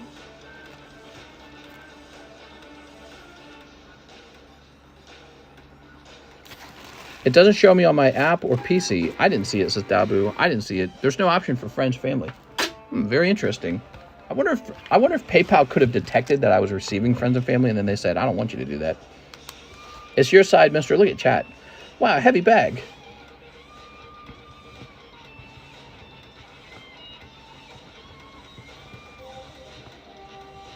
I wrote old slabs, Russ. If you have a business account, it can't be friends or family. I wonder if you consider first edition base set pack break. Oh, first edition base set pack break. I could do that. I could do that. It just, it would be a ridiculous buy-in. Yeah, it'd be absolutely ridiculous. We could do something like that. So, somebody said they sent a, let's see, Oscar Roble, Victor Neve. I'm not seeing anyone else. All right, I'm going to jump back to the PayPal. Somebody was saying they sent a pre-order through ZELLE, but I didn't see anything unusual that I haven't serviced. I'm a cool kid. It's you, mister. I don't have it either. So can I pay normally, or are you going to fix it? Let me think about it for a second, Kingston. Kingston, I think it's for the best that you give me time to look into that and do not make any purchases for now. I'm not really, the truth is I'm not really supposed to accept payments from minors, and I think that it would be better, yeah, I think it would be better if your dad was purchasing the cards, to be honest. I'd like your money, believe it or not. I'd love to have all your money, Kingston. I love money, you know, it'd be great. But I'm just doing what I think is probably the correct business policy. I don't think I should accept your dad's credit card through you. Matthew 5 Rose says, one spot in the Umbreon break. I have a $10 credit. Here we go. Alex, guess heads or tail. You know what? I know why I'm so hot. I'm hot because I'm wearing this dang shirt. Should be wearing an undershirt. I love streaming in undershirts. It's really cool when I do that. So Matthew 5 Row. Here it is. Soup. All right. There we go. All right. Did I spell this wrong? I think I spelled it wrong. The rich are not the problem is that we don't place tariffs on businesses who import finished product from other countries. That's not true either. The reason that we import product from other countries is because we have a minimum wage. So the problem is actually the minimum wage. So we should eliminate the minimum wage. This would allow us to compete directly with other countries, and the cost of goods in our economy would immediately fall because the cost of labor is cheaper now, and because the people who actually buy goods can't afford as much. So the businessmen would understand that equilibrium's shifting in the supply and demand curves, right? You don't have as much money to spend because you're not making as much money, so demand falls, but the cost of goods are cheaper anyways now, so the businessman just adjusts the cost of goods to how much you are costing him to produce those goods, and based on what it is you can spend. So the cost of rent goes down, the cost of goods go down, and your pay becomes competitive with the rest of the world. We are Matthew Favreau. There we go. Jennifer Yap, 4 Epic Soldier returns. You got it, Jennifer. Mister, I have a confirmation number. Yeah, so what was it for? Brad Bettle. Oh, I remember this. Brad Bettle. I remember seeing an email in the middle of the day. Oh, Brad, maybe I clicked on it or something. I wonder if I could have clicked on it. There it is, Brad Bettle. Towards my SLAB-AWAY, $60. You got it, Brad. Brad, I think I was falling asleep in bed when you sent that, and I think I clicked on it and then I fell asleep probably. Here it is, 500. And so it got marked as red. My bad. Here it is. 1, 2, 3, 4. Mr. Line juicy tonight. Nice short line, everybody. There is not a long line. In fact, the line is very short. Yesterday was a slow day. Tonight is also a slow day. So the pattern continues. We're having a slow week. I wouldn't be surprised if we're a little bit slow because of the upcoming release of The Legend of Zelda. So people would have taken their $60 and instead of buying my cards, they might have gone out and bought a video game. So that might have happened. And instead of opening cards for dopamine, they might be playing Zelda for dopamine. Because I noticed when the new Pokemon game came out, my sales numbers just absolutely nosedived for like 2 full weeks when the new Pokemon game came out. And I think people are just busy getting their dopamine from playing the game. So, yeah, I'm not surprised that we're right next to the release of Zelda. It's tonight, actually, right? Tonight Zelda came out. And so we're slow here. Don't you already have this slab? Here's Poram. We got Poram. Here's Redcap. But we have Jennifer Yap here. How's it going, Jennifer? And Marilith, oh my God, she's got 6 arms. That means she can have 6 boyfriends. That's right. If you have multiple appendages, you have a right to multiple partners. Zelda comes out for me tomorrow, sir. Oh, gotcha. Very nice. I don't know if I'll play it. I think I'll be playing Advanced Wars. Jennifer. Speaking of Advanced Wars, I was playing that today. My wife is getting into it more. I noticed there's kind of a learning curve to it, and the better you get at the game, it seems the more you enjoy it, because she seems like she's starting to enjoy it. And tonight, we designed our own competitive multiplayer maps and then played against each other. It was really funny. Octavio Melendres. All right, so 3 Azures for Octavio. Can you please say Happy B-Day?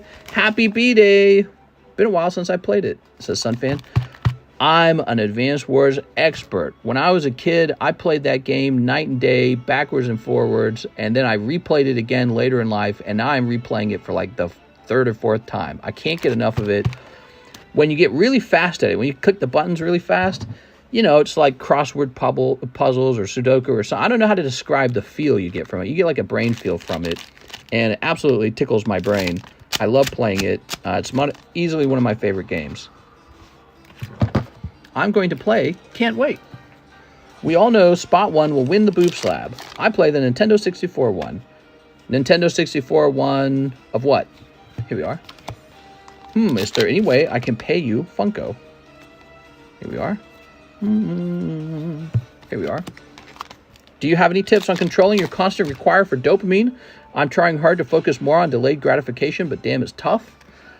Certain types of gratification are really bad for you. For example, you might get a good feeling from drinking alcohol. And so you would be what we call an alcoholic.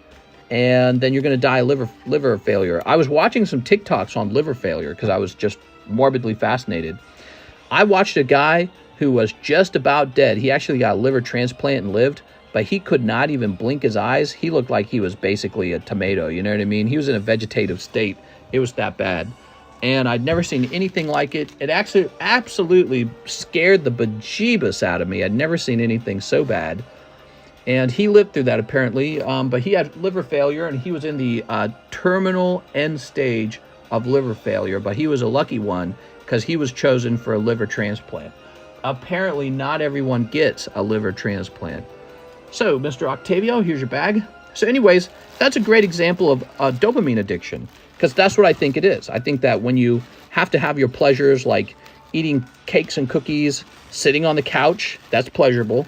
Watching too much TV, you become addicted to dopamine, and now you're not able to accomplish your goals and become a high-paid CEO because you're just sitting around doing unimportant, piddly things. So dopamine can really work against you. You're asking me basically then about the subject of motivation. How are you so motivated that you don't lay in bed all day and you get all this work done? And that's a great question. I really don't have a very excellent answer. I think it's probably a lot of things that affect how motivated you are. Like maybe you're motivated not to have death from a liver failure. That would motivate you. Maybe if you were an alcoholic and you had to go visit people who are in the terminal stages of liver failure, maybe you would stop drinking. But instead of seeing them, you watch commercials on drinking, and they make drinking seem all sexy and fun. There's girls with perky titties in the ad. But if the commercial was a man dying of liver failure with yellow skin and his mouth is hanging open and his eyes are rolled back in the back of his head, and he's hooked up to 100 machines, maybe you just stop. So, you know, looking at the right stuff might help you control your behaviors. Taven Richardson, 3 new Narutos. You got it, man. Same with like driving a car. Maybe if you had to watch someone's head explode in a car accident just before you go driving, you might drive a little more careful. 3 Paramount Wars. 3 Paramount Wars. But instead, you don't watch stuff like that. You just watch, like, I don't know, you watch car commercials, and they make cars seem like the best thing ever. 3 Paramount War. They don't show people blown up to death in their vehicle. You know, by the way, this vehicle has a bad safety rating. Because that would be bad for sales. Aha. How many more Soldiers Returns do you have left? Believe it or not, Tammy, I have a sealed case. And I believe once this box is over, we get into that sealed case. See you later, Mr. DeGlitch. DeGlitch, you're leaving me? I'm going to cry. String theory makes my head explode. So in other words, what I'm saying is your brain seems to only be able to focus on one major idea at a time. And if you put the right visual stimuli in front of your mind to the forefront, it will help you. So like you don't want to crash and die. Try to imagine the dead bodies in the gore videos from car crashes. You'll really worry about not crashing. You'll focus. You won't want to text. Perfect example about motivation.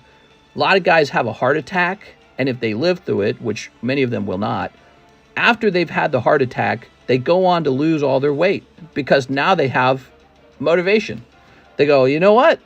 Maybe I don't want to be, you know, eating a bunch of garbage food and never moving. And so they have the heart attack first, and then they get motivated. They're like, maybe I don't need all that dopamine. Maybe what I need is to not die of a heart attack.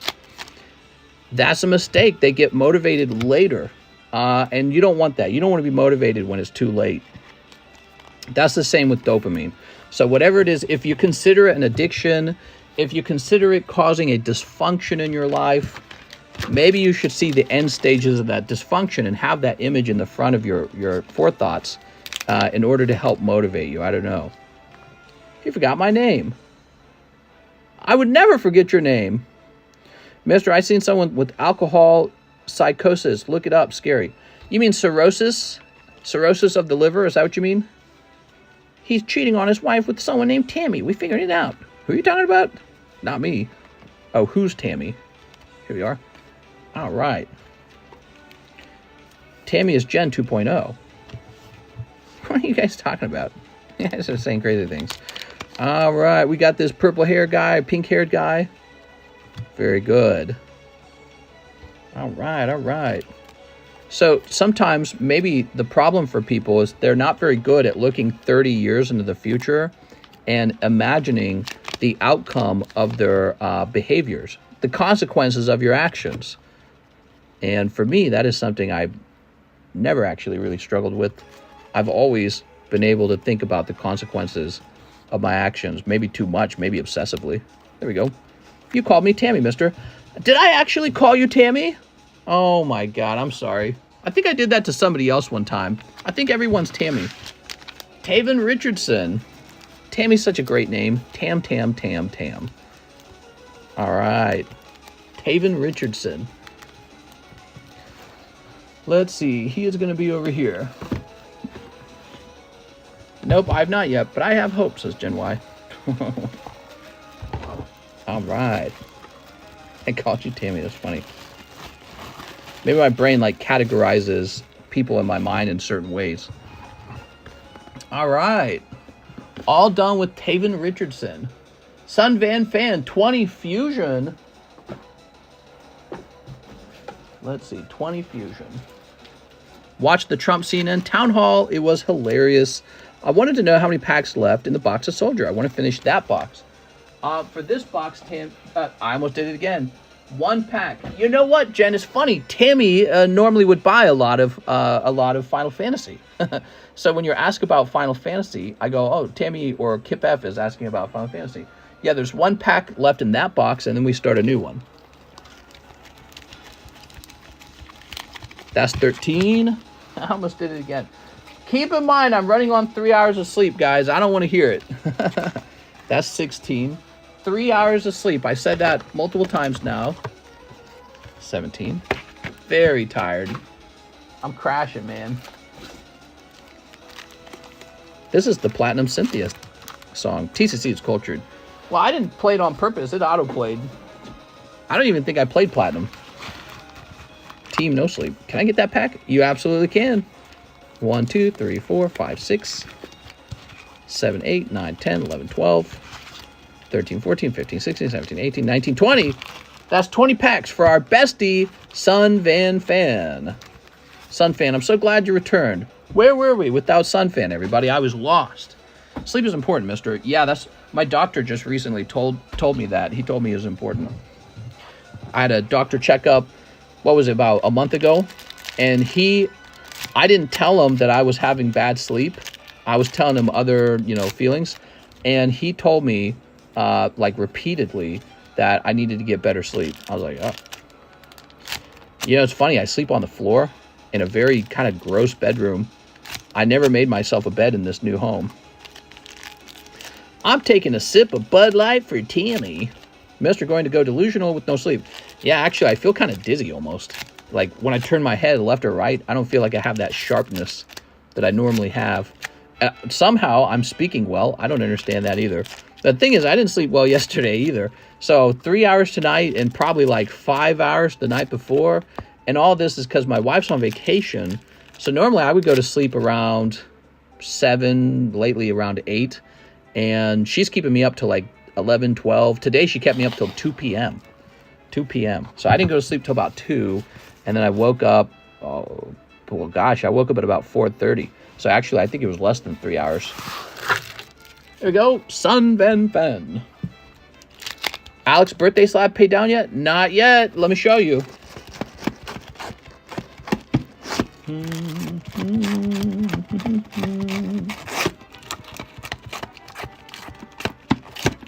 Well, it must be in here then.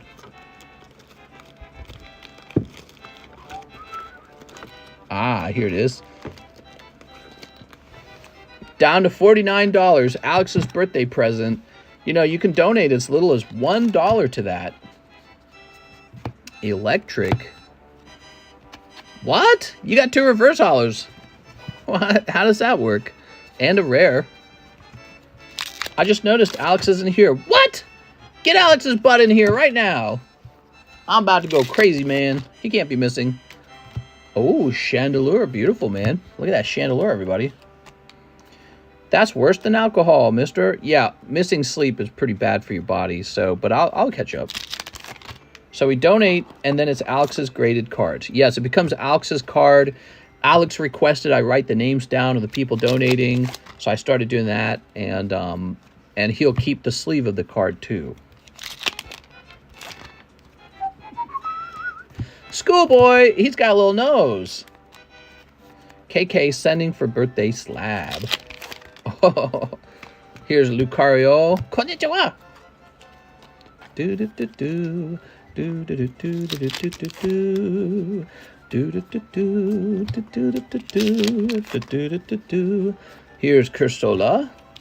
It sounds, maybe playing some old Mario sounds kind of fun. Man, I'm addicted to Advanced Wars right now, though. I can't stop playing. If any of you guys end up getting that game and you feel like playing some verses with me, we can share friend codes and I'll play some verses with you.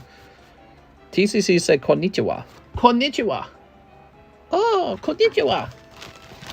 Now I am Asian. I think technically I am part Asian, right? Filipino technically counts. I'm like Mexican Asian or something like that. Isn't it Filipinos like the Mexico of Asia? I think I've heard that before. Here's Chandelure. What game is it? I have my OLED Switch. It is called Advanced Wars Reboot. Advanced Wars, one of my favorite games of all time. Man, I'm going to start handing out a free copy of it to people so we can play together. CGC is a great grading company. They seem pretty good. Yep, pretty solid. Here we are. I bet you PSA has lost a lot of sales to them at this point. And that is probably why we see PSA prices falling. Yeah.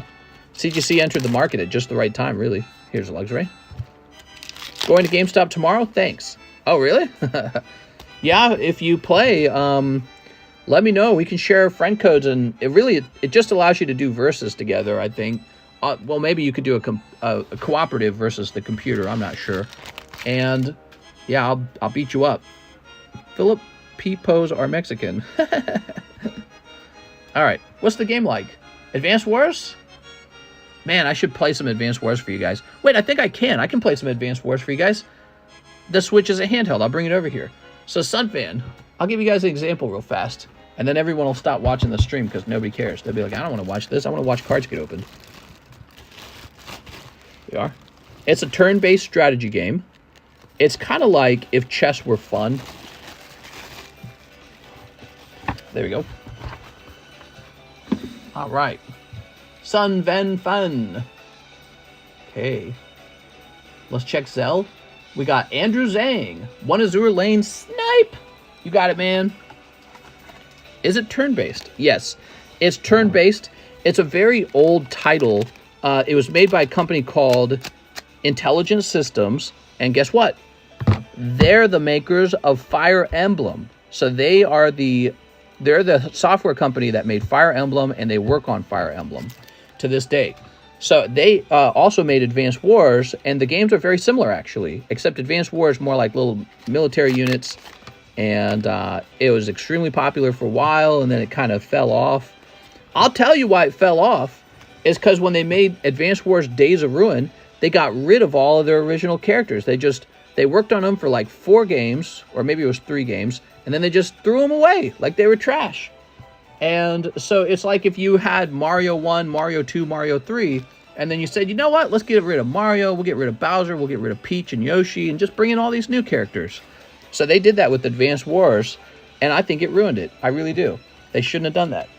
They should have had their original cast in game number 4. Andrew Zhang. So apparently the sales for that game, called Days of Ruin, were very bad. Sales were no good. And then they probably said, oh, well, why would we keep working on this? People don't want it. I'm currently playing Pokemon Scarlet. I'm so annoyed. The dialogue, the gym leaders, the trainers, the team star, hasta la vista. Tell us more. What don't you like about it, man? Because I wasn't a big fan either. Here we go. It feels kind of like a lower tier game almost. You know what I mean? Like it wasn't made by skilled video game makers. I'm waiting for Zelda. I love Fire Emblem. I remember Advanced Wars, but never played it. I should check it out. Well, I'll show it to you guys. You want to see it? Let me go get my Switch.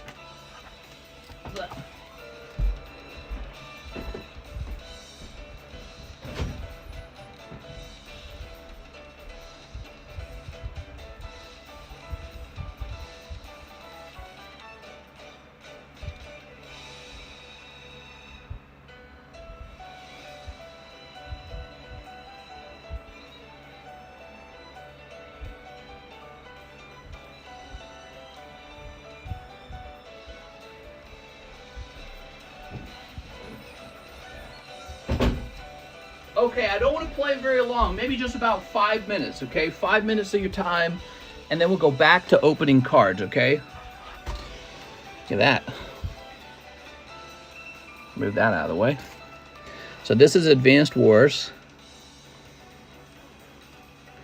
Let's do the campaign. I was playing hard mode Advanced Wars because my wife finished regular mode. Is this the one we're working on? All right, that's the current. So this is a current mission. And I'll turn this off.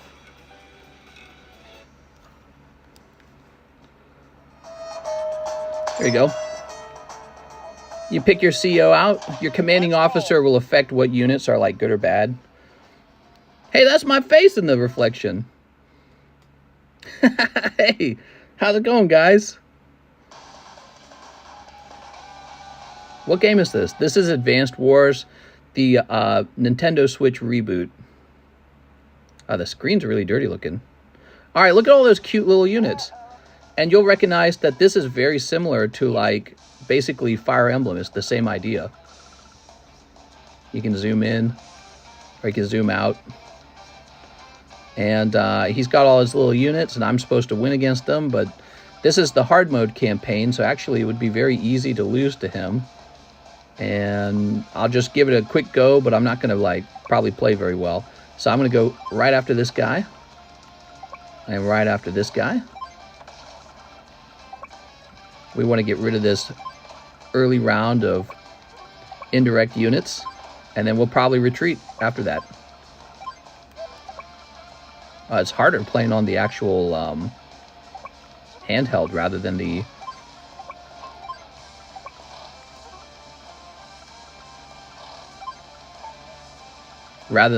controller. This is what I've been playing recently. There it is. I wish Pokemon did another game like Black and White. It seemed very mature in the sense that older players could enjoy the story. Sure.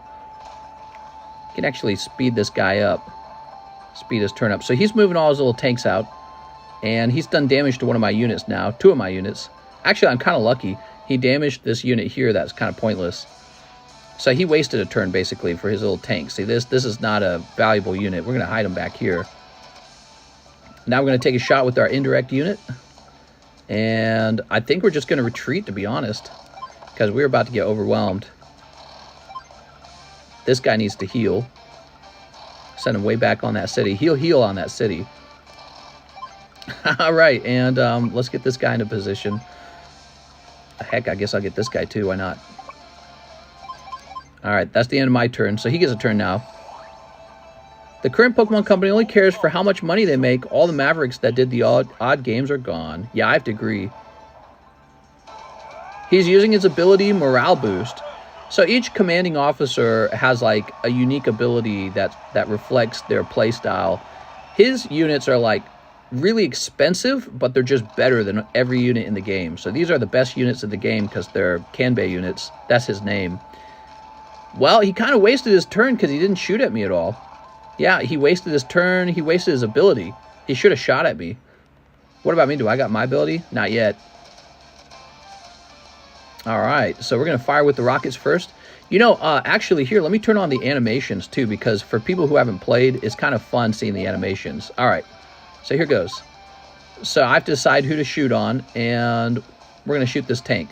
So here are the animations. There you go.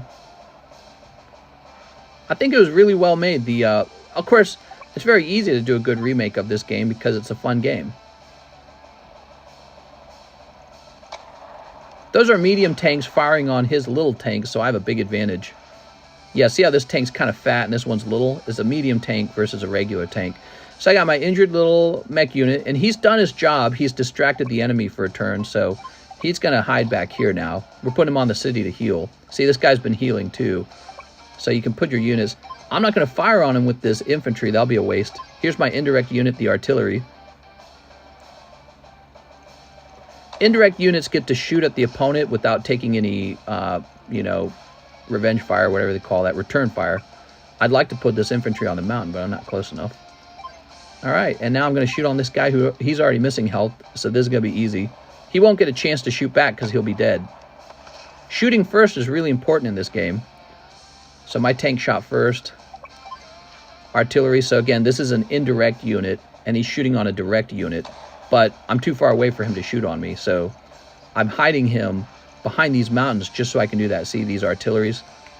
Artillery. They hide behind the mountain, and they can shoot from far away. And then I suppose I'm done. So I end my turn, and it's his turn. I think you can, or do co-op. What are you talking about? All that cat hair and card grease on the screen. Yeah, well, you know, my wife plays with it too. Uh-oh. This is gonna hurt. Uh-oh.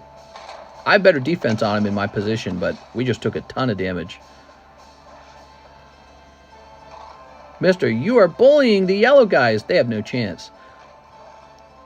Yeah, actually, this has been kind of an easier mission compared to the other hard mode difficulty missions. All right, so now I get my ability, and my ability lets my tanks do a lot more damage. Give up. Give up. Mister, you better play Tears of the Kingdom. We're almost done, guys. I'm going to put this away, and we're going to get back to opening card orders because we can't do this. We can't interrupt the orders for too long.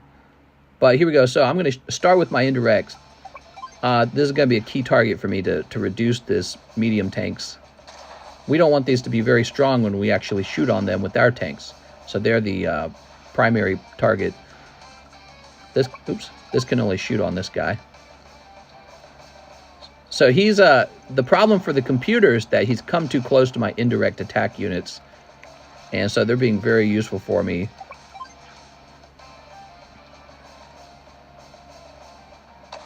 It's very satisfying watching them blow up. But when you play the game for a long time, you go, I don't need to see the animation anymore. So we'll retreat that, and now we're going to move him forward. I'm going to try and blow this guy up here. So again, my ability is active right now, so I'm doing a lot more damage with my tanks. Yeah, there we go. See, we wipe out his whole unit there. And he got to get blown up here. You'll like Tactics Ogre. Switch gave the game a reboot as well. Didn't Tactics Ogre actually get made by the company that made Advance Wars? I can't remember. Not Advance Wars, not Advance Wars. I meant Halo Wars. Halo Wars. I loved Halo Wars, too. I was really good at that game. I was actually on the top 100 leaderboard, if I recall. Doo-doo-doo-doo. How much store credit do I have, mister? We're going to look it up in just a moment, okay? Okay. Oops. There we go. That's good enough. We're going to stop playing there, okay? What'd you guys think of that? Was that cool looking? So you could be playing the yellow team and I could be playing the red team and we could play against each other. But I'm playing the computer instead. That's Advanced Wars. We're going to get back to opening cards now, okay? That was about 5 to 10 minutes. Haha, you get free gameplay from Mister. That's one of my favorite games. I love playing that game. I play it all the time. All right, let's see what that message was about. This is from Mr. Hagai. How much store credit do I have? If I have 20 or more, could I get 4 spots in the Sexy Girl break for Kingston? Let's take a quick look. Where is the Advanced Wars cards? I know. Hamam. Where's your card, Mr. Hagai? Hamam. Oh, here we are. Says you have $34 down here. And he says, if I have 20 or more, give 4 spots to Kingston for the Sexy Girl card. You got it, man. Squaresoft, now Square Enix, developed Tactics Ogre and the more popular Final Fantasy Tactics. Oh, okay, I got you. Okay, so this is 6, 7, 8, 9. And this is going to say Kingston. Okay, there we go. And this will go down to $14. Thank you very much, Thanos, for showing us the game. No problem, man. No problem. Now, you don't have to buy it. You can actually just get it free if you download like an Advanced Wars emulator. It's an old game. But the reboot allows you to play online over your Switch with each other. So that would be probably the only fun thing about it. Plus, it's, you know, it's kind of polished and nice and neat. So, but then you gotta shell out like $60. You know what I mean? All right. So if you don't plan on getting really deep into Advanced Wars, I would just stick with the emulator. If you like the emulator, though, I don't know, maybe consider getting the full game. Now, where are we? Where are we? Next up, Brad Bettle, Alex birthday slab. Sweet! He has a whole collection of booby cards. You're making his dreams come true. Oh my god. Hopefully he pulls it. That doesn't sound right. Brad Bettle. $39 left on the Alex birthday slab. I just peeked in the future. Kingston does not win the slab break. Hey! Next up, Taven Richardson. 2 more Narutos, and that's it. Have a good night. You got it, man. Also, why don't we get a new slab break going? Not a slab break, a new giveaway. How about this guy right here? This is called Warg Ambush, one of the Lord of the Rings Chrome cards. Wow. Let's do it. All right. So, Warg Ambush for Taven. Not for Taven. Let's get a number going.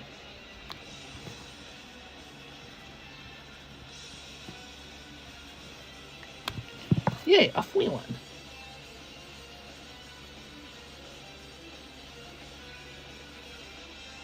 Okay, here is the number. You got to type that in to be part of the giveaway.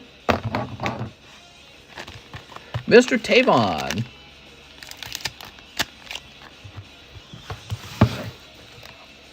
Toss this over here. All right. So cool.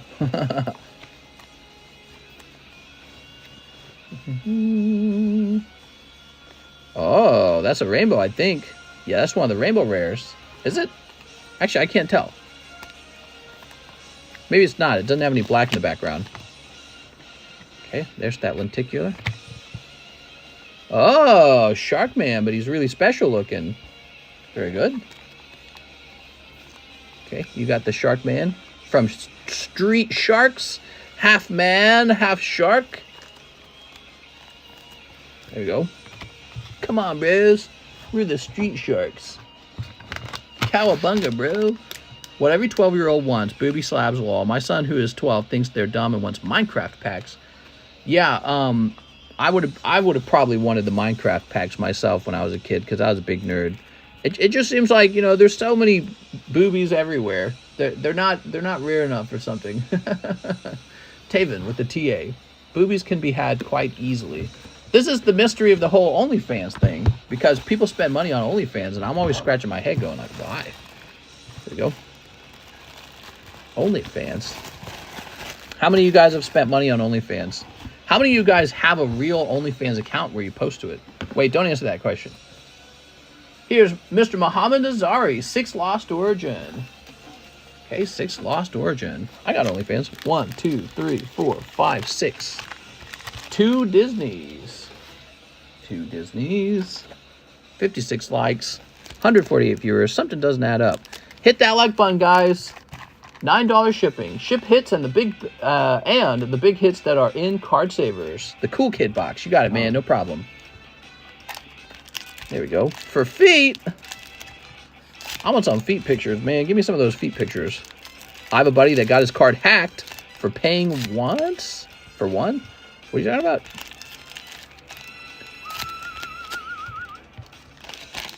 Here we are.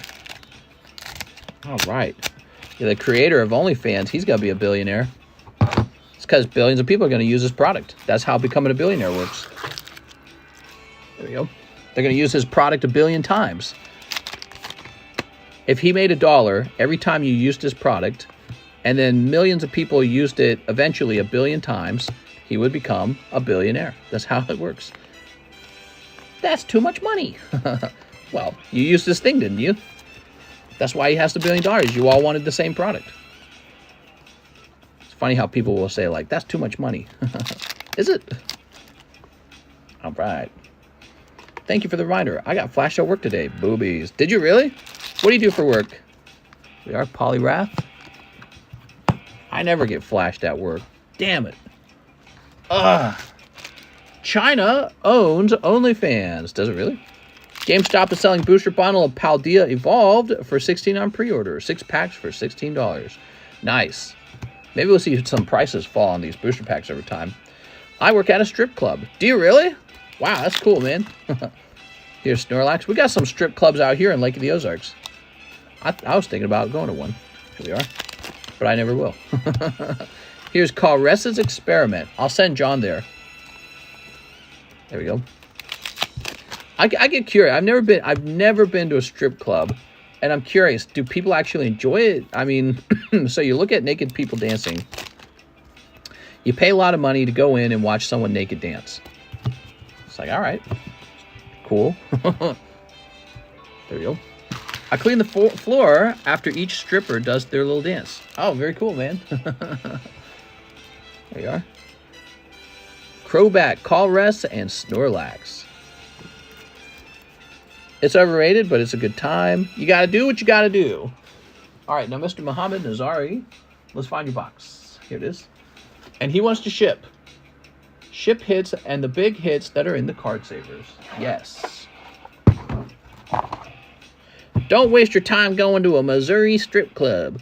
Well, that's what I'm trying to say, man. Like, how good is the Missouri strip club? That's exactly what I was alluding to. It's like, we're out in the middle of nowhere. You know, like, what's it actually like? But what are you trying to say? Missourians are ugly? Hey! You know, Missourians are mostly Irish and German. Are you trying to say the Irish and the German are ugly? There is no such thing as an actual Missourian, right? Except maybe like the natives that lived here before us. Of course, they came from somewhere too. Their ancestors migrated from somewhere. So what does it mean to be a Missourian?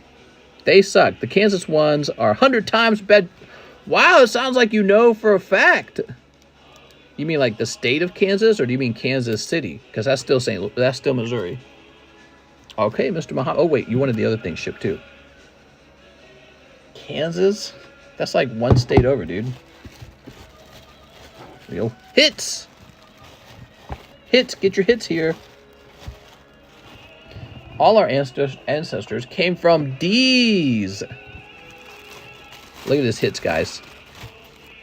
Mew, Azumarill, Burmy, Treasured Moments. All right, cool.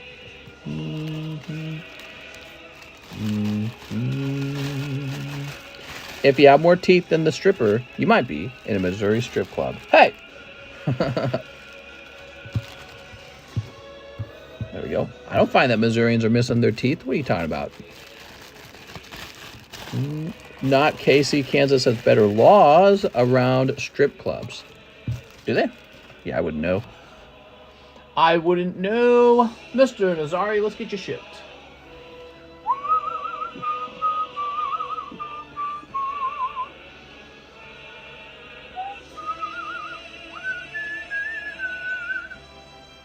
This is actually Fire Emblem music right now.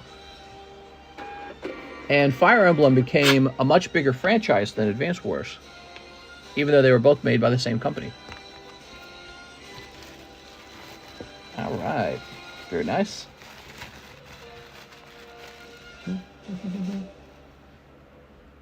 I played Fire Emblem. The story kind of was annoying. There was like too much story. Jennifer Yap, 3 more soldier returns. I can be called Jammy if you want. Oh my god, dude. right here. Jammy. If I have you a card from my bag, would you take the time to send me pics of all your cheap slabs? No. Mister, I found out the Magic the Gathering put out My Little Pony cards. What a world. Thanks, Mister, says MJN. No problem, man. Thank you for all the business. I appreciate it. Let me go ahead and get some soldiers returns, guys. We need some fresh soldiers returns. So first I'm going to check over here.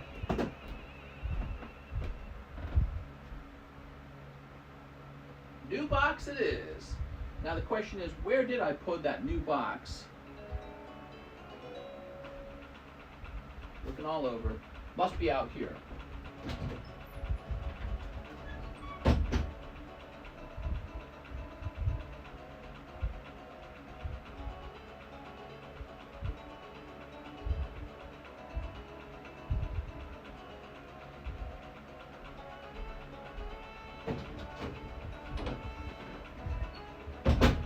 Okay, here it is. I'm cracking open a fresh case. Gotta have a teeth in here somewhere.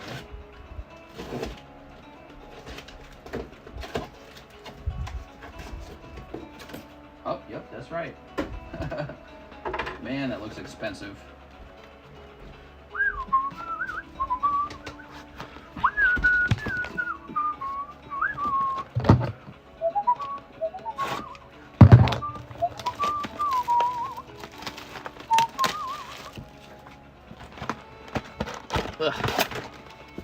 Why would he do that, Kingston? You're not old enough to buy. Those MTG cards are pretty pricey graded. Mister, I put in an offer on a house today. Wish me luck. Trying to buy a house. Scary. Good luck, man. Nowadays, you got that good 7% interest rate on the mortgage. Ooh, it's going to be mamma mia. All right, you ready? Miss Jammy Yap. There we go.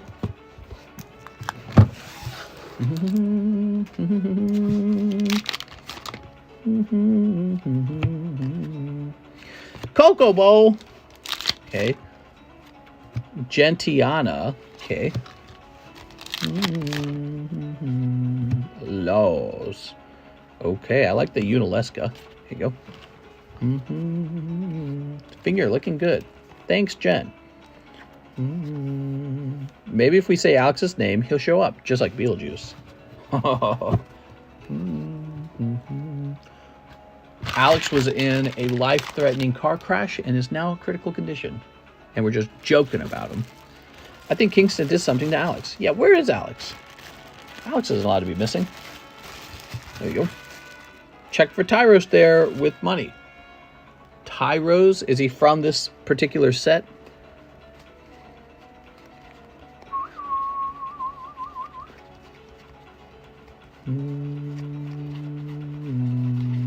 Nope. Warg Ambush, are you ready? Roll it. Slow Show. Slosho's the winner. Slosho, can I get a name, Mr. Slosho? Slosho is the winner of the giveaway. I just need a name for you, Mr. Slosho. Octavia Melendres, 5 Snow Hazard. Thank you.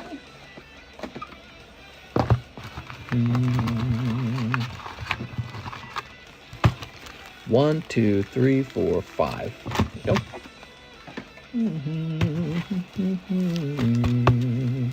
Underrated response gen. We got to interrogate Kingston. He did something to Alex. There you go. If I win the mini break, could I trade your card from my bag to be shipped? Could I trade you a card from my bag for the card to be shipped? From your bag? What are you talking about, Kingston? Kingston, didn't we already ship your bag? Are you ready? It is. We got 1, 2, 3. Slasho says, thanks, mister. What's your name, Mr. Slasho? Oh, Josh Martin. You just shipped me out. Damn it. Well done, Mr. Josh. Josh Martin. Cool. All right, that's for Octavio Melendres. Throw this over here. Octavio, you're really building up a bag here, man. You got the stuff. What are you going to do? Take it to school, get suspended? What do you get suspended for that? You wouldn't get suspended for that. It's like a PG-13 card. It's not like rated R. There we go. If he still has a bag, I think he needs some more Pony and Pokemons. That's true. Okay. And he said his name was Josh Martin. Josh. Silly Josh.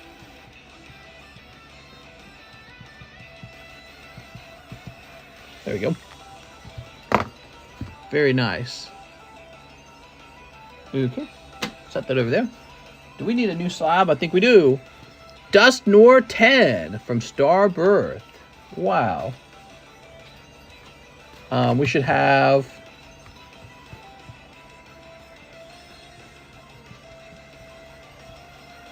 Okay, I'm writing the keyword down.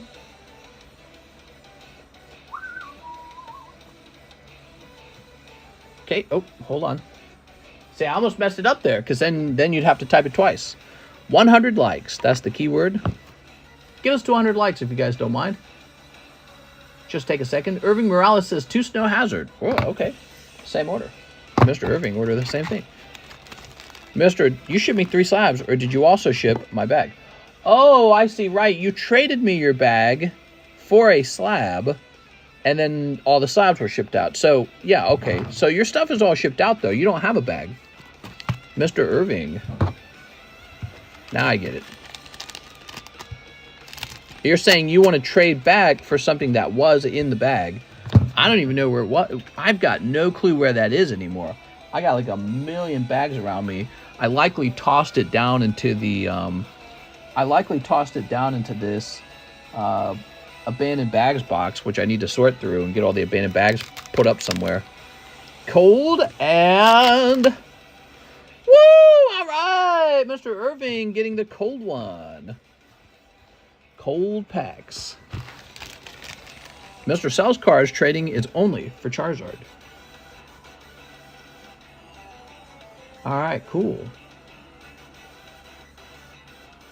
Well, we are out of orders. How about the Zells? We are out of Zelle orders too. There's an hour left of the stream.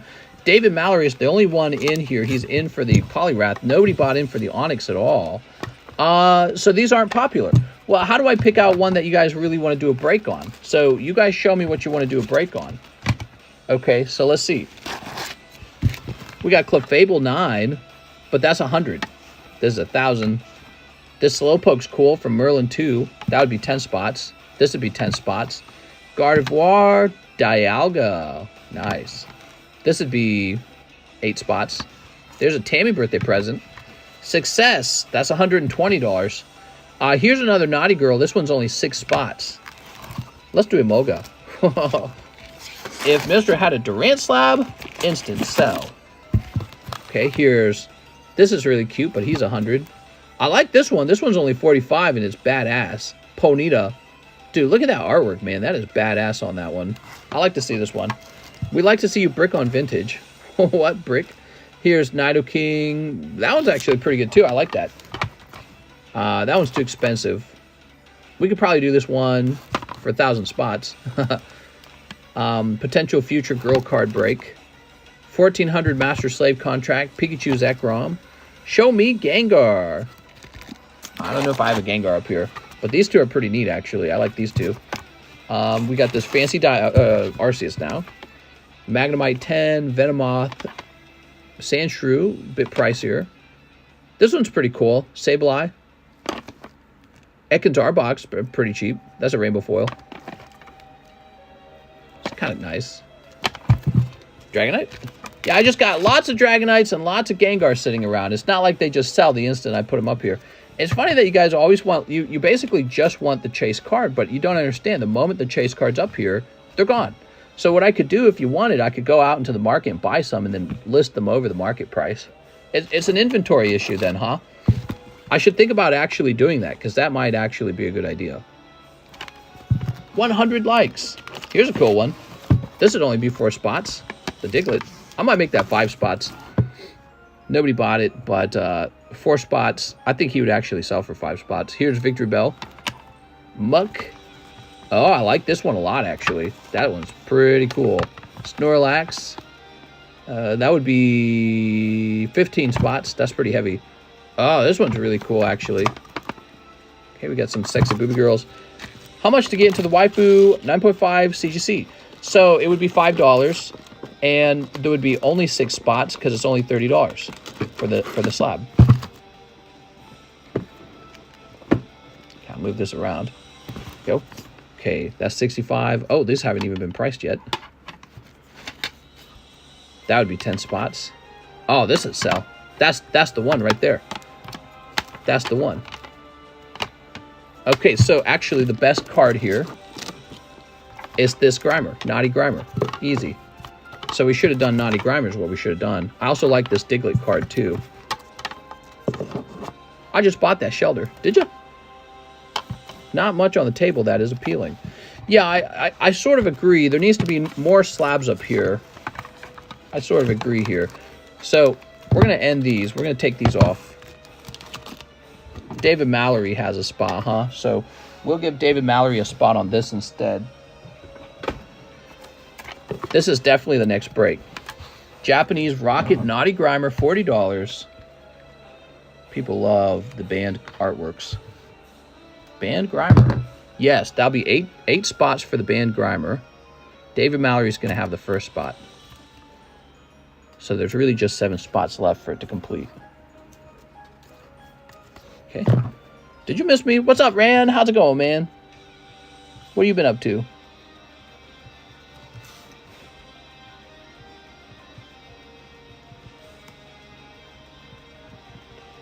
There we go. All right. Naughty Grimer is a desirable slab because he is looking up that girl's skirt. So they banned that artwork in America.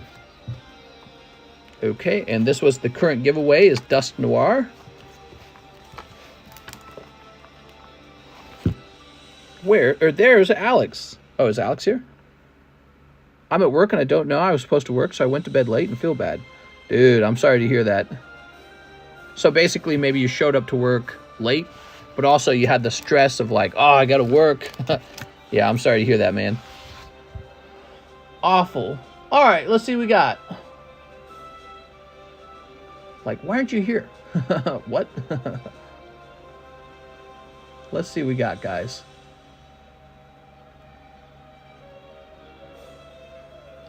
There is no one in line. Irving Morales wants 2 Lost Origins.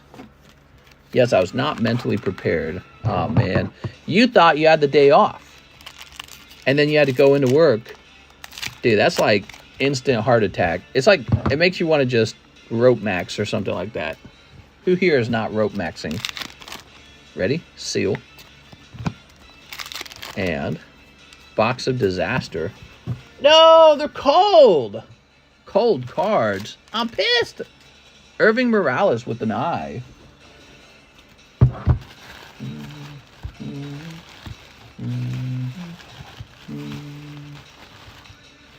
Here it is. Feels bad, man. Hope you feel better after some entertainment. Cold sandwich pulls. Yeah, I'm sorry. I say instead of working, you just retire and live off of the family trust. That's what I would do. Why even work? Just draw from the family trust. More like packs of disaster. Damn it.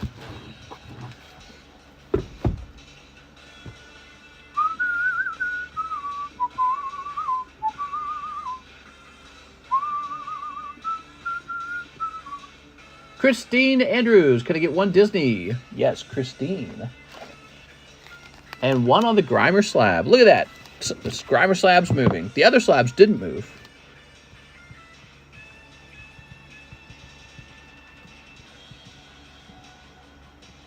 Christine Andrews. Aha.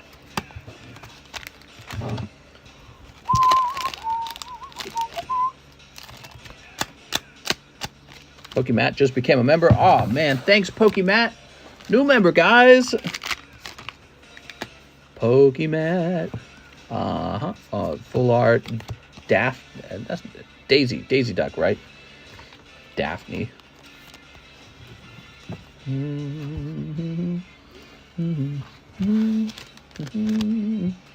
Christine with a CH.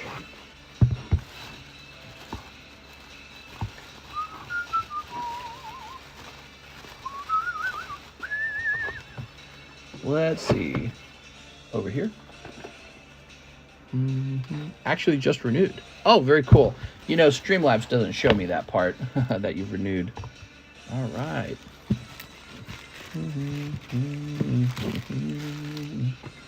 Christine, I think we're going to place your bag on the table. All the CH boxes are 100% full, and you're just at that point. Okay, Christine Andrews is on the table. Arthur Bricker says 1 XY Evolutions, 2 Disney. You got it, man. He's going deep. 2 Disneys. Short line, everybody. Very short line. If you're placing your first order today, I'll get you a free slab. Pokemon Center just put out a giant Magikarp pool float. It's funny, man.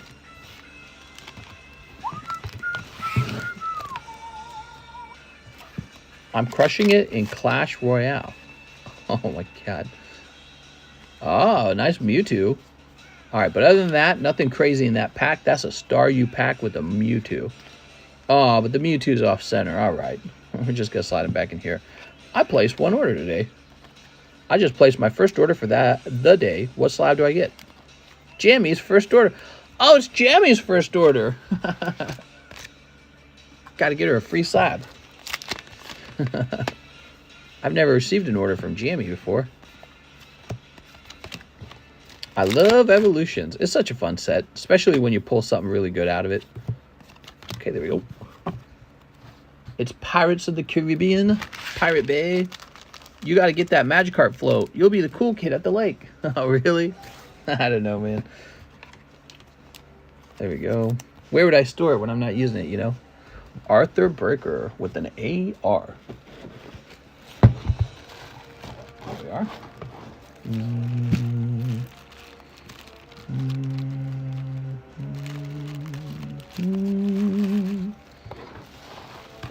Very good. There is a short line. No wait time at all, guys, if you are placing an order. We have Andrew J. Plimisser. Andrew J. Plimisser. Plimisser? Mr. Andrew. Andrew knows I'm not kidding. I think he might have just placed this like a second ago. Andrew J. I traded my old bag. I bought more packs. I think I got a hit card or two. Oh, okay. Gotcha. I just don't remember those things.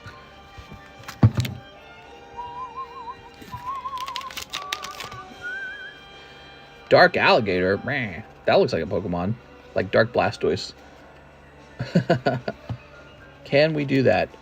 Maybe. Potentially. I have to see what the card is. If it's worth like $1 or if it's worth $9. I read the article about the guy killing his neighbor with Pokemon tins. Unbelievable. I actually haven't read that one. What was that one about? Why'd he kill him? Andrew Clark. Ah, here we are. It wasn't in self-defense, was it? Probably not. There we go. There we go. Let's see. Man kills neighbor. Oh, you type it in, man kills neighbor, and with Pokemon cards is immediately recommended. One day ago, man beats neighbor to death with a bag full of Pokemon cards. Yeah, he looks kind of like a crazy guy. Let's see. Filled with Pokemon cards and a piece of wood. He is 31. He suffers from a psychotic disorder, and instead of taking his medication, he was using cannabis. He was angry that he had been assaulted by Wilkinson and confronted him.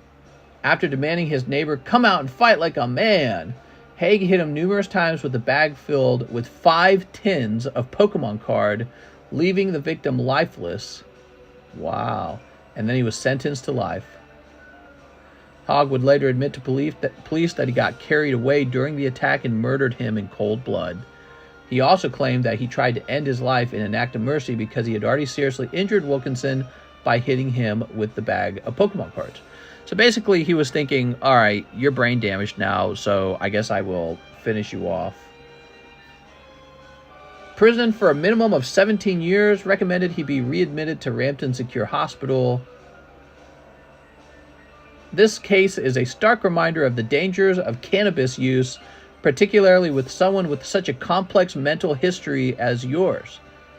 This is hardly the first crime involving Pokemon cards, but likely the first they've been used as a murder weapon. Wow. Wild stuff, man. Look out, your neighbor might have tins of Pokemon cards. Boy, if you could get a hold of the murder tins and sell them. No, I'm kidding. Don't listen to me. Evan Roller says he will get a spot for the 9.5 waifu. You want a spot in the... All right, I'll do it. I'll set it up, man, because we got this one running. We got this one running. So, Evan, we had this one running. It's almost over. But you like this one better, maybe? Maybe it's because it only has odds of 6. No, I'm serious. They probably have those Pokemon tins as evidence. And if those ever hit the Pokemon market, somebody might want to buy them. Actually, you know, if the police could confirm these are the Pokemon from the bag that the man was killed with, and you got those graded and somebody like PSA confirmed murder weapon on the label, I'd pay money for it. I'd pay $1,000 for one. I'd be like, yeah, that's the murder weapon Pokemon cards. Dude, I'd pay unbelievable amounts of money to get the PSA murder, the murder packs. PSA DNA certified. Yeah. Oh, it's got the other guy's DNA on it. No, but it's sad. You know, somebody's dead. It's just I'm thinking about how twisted we are that we would probably pay more money to be in that. All right, Evan Roller. So apparently, guys, we have 2 girl cards running now. If you want to be in this one, girl with the blue hair. Wait, does she have blue hair? Yeah, she got blue hair. And there's only 6 spots over here, so this one's real short, actually. 1, 2, 3. Those are all the mini breaks. Remember, we still have the Umbreon break as well. We have Francisco Cruz, one of Hidden Fates. You got it, man. The obituary comes in a tin. Oh, my God. That's Shining Fates. Okay, we're getting a fresh ETB of Hidden Fates for this one.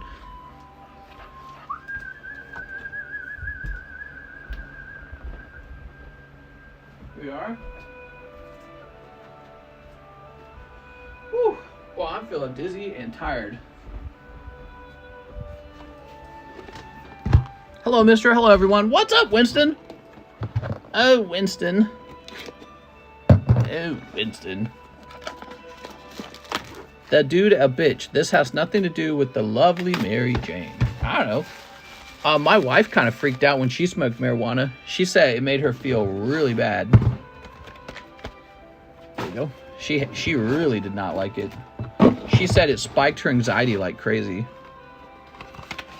You could probably end the world with how many times you have. What? What is it all about?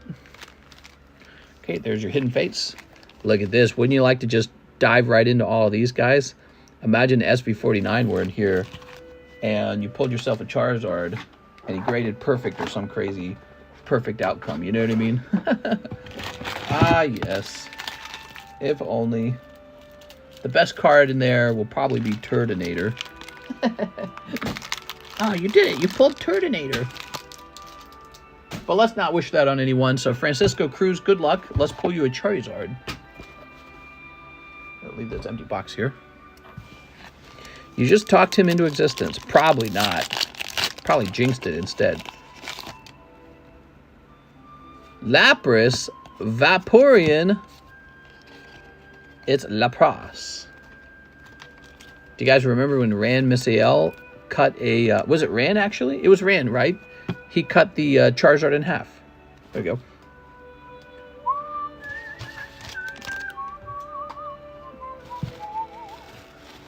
Francisco Cruz. If I wanted to sell you my whole collection, how would I get a quote? Well, I would only be interested in buying your whole collection if the price was fairly good, man, because selling a whole collection involves a ton of work for me to extract the value out of it. Usually it's full of junk cards. There's usually just a couple actually very good cards. So if you want to motivate me to get into that, you got to show me, I know what the price is on this collection. Like, here's what it would sell for if it went in auction. And here's a very good offer for you if you want to cash me out. And then that's when I come around and I cash you out. Now, if you're trying to do something different, let's say you're looking up like the eBay buy it now price for every item and saying like, all right, here they all are. I've added them all up. eBay buy it now. You're going to pay me exactly that much. You know, I'm just going to be like, well, you know, first of all, I kind of have to sell it at that price anyways. So I can't be breaking even. But secondly, like if I wanted those cards, I would just go buy them, eBay buy it now. But obviously I haven't, right? So usually that's what happens. People will try to sell me something and they'll be like, I'll offer you top dollar for it. And it's like, well, then I should focus on something else for now, because I could go get those right now from eBay if I needed to. Cheese says, one sneaker, one Disney. You got it, Cheese. One sneaker bunko, one Disney. Never sell to a vendor. He will never be happy with the price. Now, there are times to sell to a vendor. Let's say you want to turn your car in and you're buying another vehicle. The thing about vendors is they specialize in selling stuff. And so I am able to take your cards and make a profit from it. And this motivates me to do the work of selling your cards for you. If you want to take all the time of extracting the value out of your cards, well, then you got to go do that. But vendors can get you cash very fast. For some people, that's valuable. Some people don't want to bother with it. They don't want the headache. They don't want all the work. Since I'm very skilled with this and I do it every day, you know, I'm so productive and efficient that it is worth my time to work on it for you. But you have to make it actually worth it, right? Like, again, I can't, like if you go to a car dealer and you say, buy my car for the same price that you sell it, they're just going to laugh you out of there. They're going to be like, I'm not doing that. I got to make money on the car, or else why would I buy it from you? It's like trying to sell to a pawn shop. You'll never get 100% of the value. That's right. Well, that's right. Because if you got 100% of the value, then the person has no reason to sell it, because they're just going to break even. And again, so the reason you might actually have somebody else do it is because you know that they have the means to sell the items in efficient and fast way. So they're interested in buying at a price where they're able to actually turn a profit. And for you, it means being able to get your cash out of the cards very quickly. It also means dealing with somebody who's trustworthy. And so it's really about convenience and speed. It's like, why would anyone ever trade games into GameStop? That's another great question. Why would anyone ever do that? Well, obviously people have been doing that for many years, That's because GameStop will actually say, no matter what, here's a price where we will actually buy it from you. So in your mind, you know that they will buy it. You just might not like the price. You know what I mean? Hurry up, my break is almost over. You got a lot of great pulls, Cheese. Look at all that, man. Beautiful. When K-buy collections, I usually take 60 to 7% of market. What's your break, Cheese? I tried selling you my slabs. You told me to kick rocks. That's not true. If you want to see, take a look at this, Taven. Look, Taven, look at all these messages. I just don't respond to messages. That's all. I think you're like... Actually, which one are you? I don't know which one you are. Or maybe I've clicked on it and now it's no longer there. I just don't respond to messages. That's what's really going on. So I've learned that if I don't respond to messages, I have more time in my day. So usually what I do is if I find a little pocket of time, I'll just glance at them essentially. And lately I don't even read them. So they just sit there sometimes for like 3 or 4 days and then I look at them. That I've learned has increased my free time by a crazy amount. Answering messages on Discord is very slow, it's very time consuming, and I can get a lot more time back in my day if I just don't look at my messages. So if you ever don't get a response from me, guys, it's because I'm just not reading messages. Respond to all my Discord messages. You message me back. Oh, I must have told you something like, go list them on eBay to maximize your profit or something like that. That sounds like something I would say. All right, next up we got Roger Gray, 1 spot in the Grimer break. You got it, Roger. Wow, Mr. Cotton 4K. Mr. responds to all my Discord messages, all 0 of them. I think your slab labels look good, but would you ever offer an option for a white label and black text? Maybe. Maybe we'd do a library book label in the future. I don't know. Kind of like what PSA has. Library book label. I call it a library book label because it looks like some sort of tag for a library book. Okay, 1 in the break for the Grimer. Roger Gray. There we go. So this is moving now. People are buying spots in here because he's actually nice. 2 absolute to score. No horsing around, mister. You got it. No horsing around. I won't tell everyone what you said. Fine, I'll tell you. You said that A. Perez was the best mime. Did I? No, I didn't. We are. All right, Sneep. Very good. I got to be motivated. That's all. I got to be motivated to do it, right? That's my whole job, actually. My whole job is to go, where can I make some money? That's what any job is. That's what Taco Bell asks. Where can we make money? That's what drives the whole market.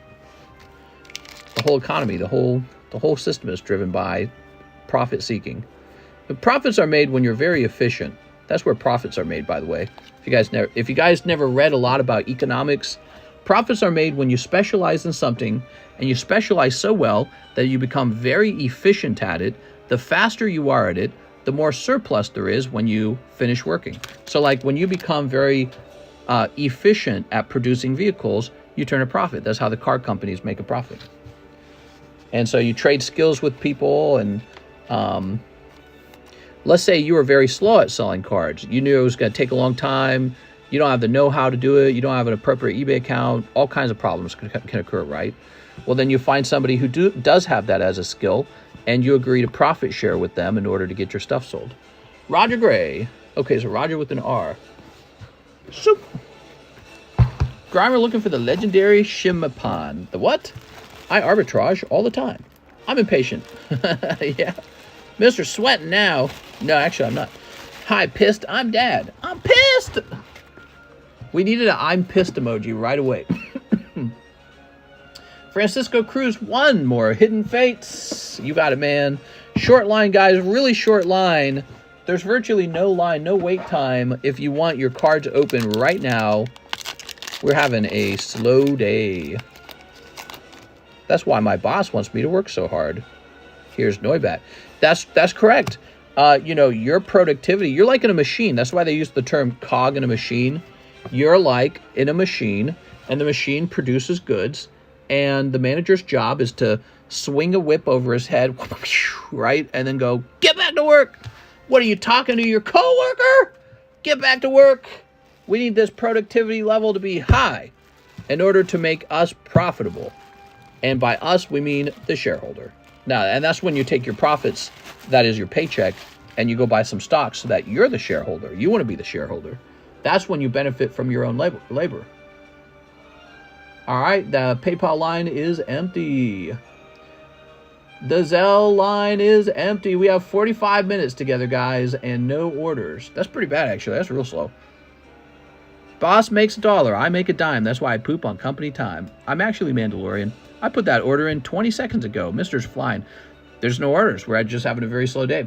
So I tell you what, since it is a very slow day, I'm going to get back to going through and getting rid of all of the late and due slabs. Where were we? We did the T's. How about the Q's? February.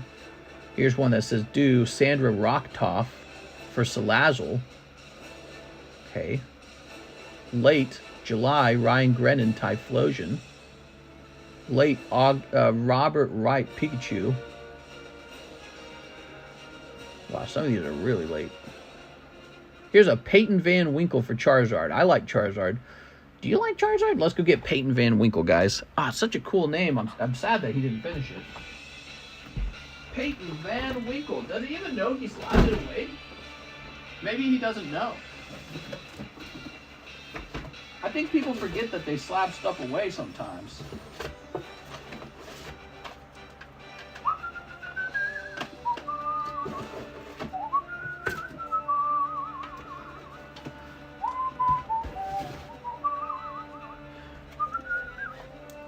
All right, yep, it's here. He did not pay it at all, according to this.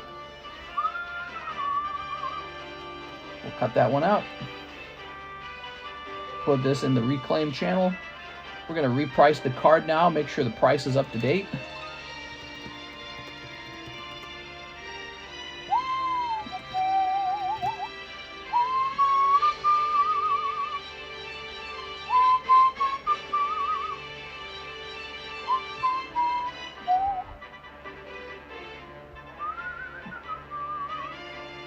This is a really nice card. Damn.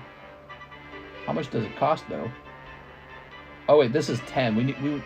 This is a PSA 9, actually. So, all right. It's the Charizard half deck. Half deck Charizard. And he is. Here he is.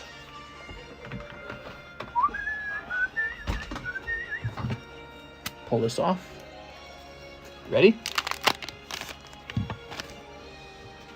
Wow. Look how beautiful that is, everybody. They gave that a 9. Guess it's because the bottom's too fat compared to the top, huh? Wow. I almost wonder if you could crack this and send it to CGC and it'd be a 9.5. But I don't have time to do that. Really nice looking card. You finished the Sexy Girl Mini off. Oops, hold on. We don't want that one. Wow, that bottom's pretty fat. There we go. There you go. There is virtually no line if you want to open some cards tonight. He's going to be 200. 200 time. Beautiful, beautiful card. Big swirl right there, by the way. Okay. All right, let's take a look into the PayPals. Looks like we got a new order. Matthew White, 2 spots in the Grimer break. You got it, Mr. Matthew.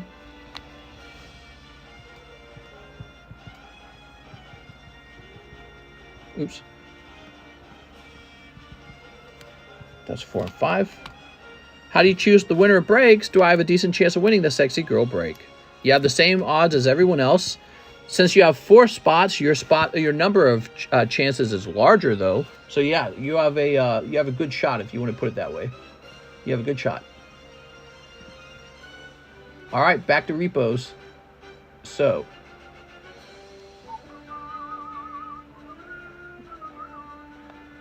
we have one due from April. Is that right?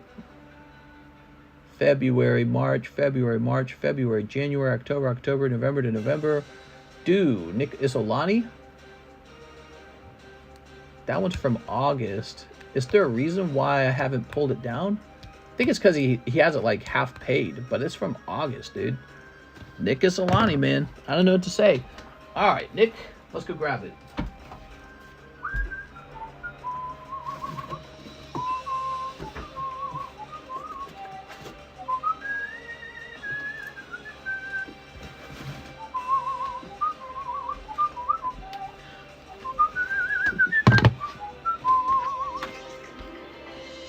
Okay, Nick. Got it. That's an old one from a long time ago. What's odd is he really paid quite a bit of it, and then he quit. And now, let me look it up.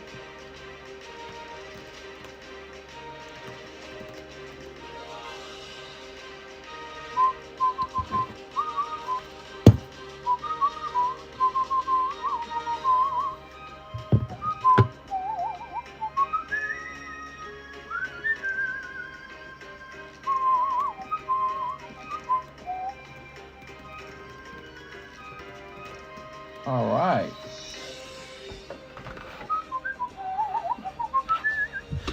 That's why Alex is so quiet. He's crunching numbers for giveaways. Oh my God. That is Versus Gyarados, Claire's Gyarados, first edition from the year 2001. Isn't that beautiful? In this set, it was a really unique set. The non-holographic cards, tended to be better because they contain the powerful Pokemon. So this is a non-holographic Gyarados, and he's going to be a very decent price today. I sent you a DM. Sounds good, man. There you go, 150. Mr. End the 100 likes giveaway. We need to see who won, says Kingston. Kingston, you can't tell me when to end the giveaway. That's not how it works. Now you're going to wait longer. Who's next? Here's, whoa, a big one. Muhammad Faisal. He says, large order, 10 triple beat, Scarlet base set, Paradigm Trigger, and Lost Abyss. 10 of each? Bro. This episode brought to you by Mr. Muhammad Faisal. Versus set also broke the game. That's why I never got to English. 1, 2, 3, 4, 5, 6, 7, 8, 9, 10. And he wants 10 of these. Oh, I hope we get something real good out of here, okay? 1, 2, 3, 4, 5, 6, 7, 8, 9, 10.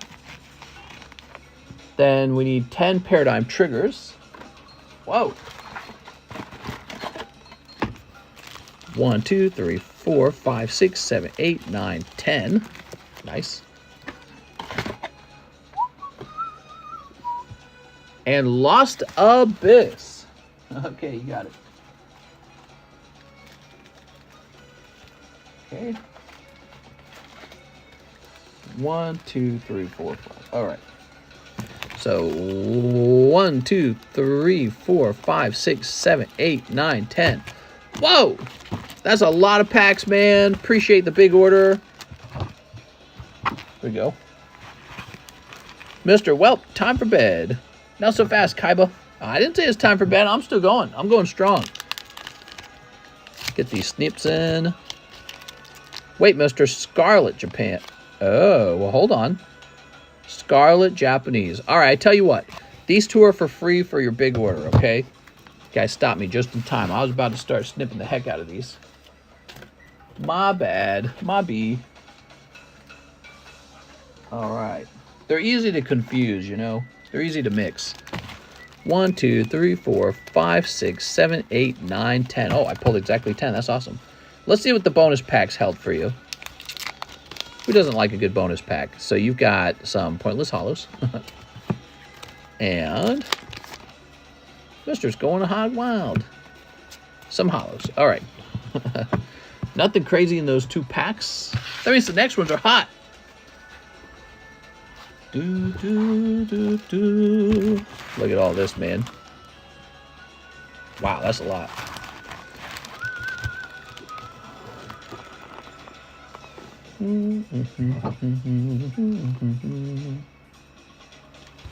Knock these down.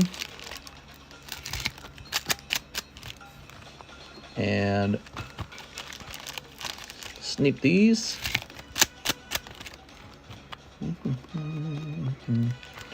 Faisal was trying to help you. I already read that one. Lost Abyss. We got a ton of Lost Abyss. When Lost Abyss came out, people were buying the packs in such high volume that I was like, oh my freaking God. Because we were selling like whole cases of it in like a day. And it really shocked me. And so what I did was I ran over to the market where you could buy some. And I bought like 6 cases of it right away.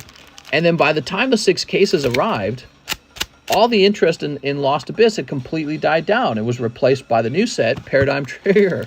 So everyone was trying to pull the Lugia instead. And so I've been sitting on like 6 cases of Lost Abyss, although we're going through them slowly. But yeah, we've been well stocked on that product for a while now.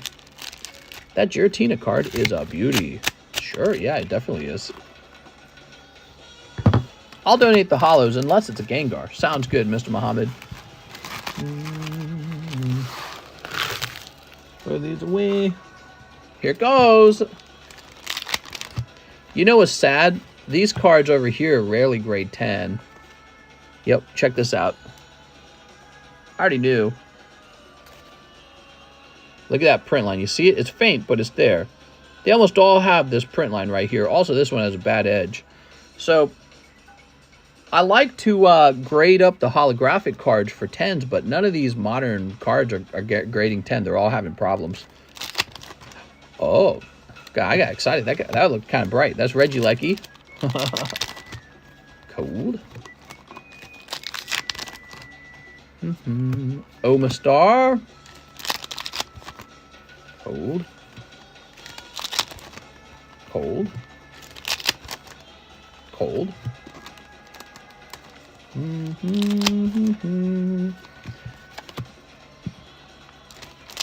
Aggron? There we go. I was like, what's his name? There's too many Pokemon.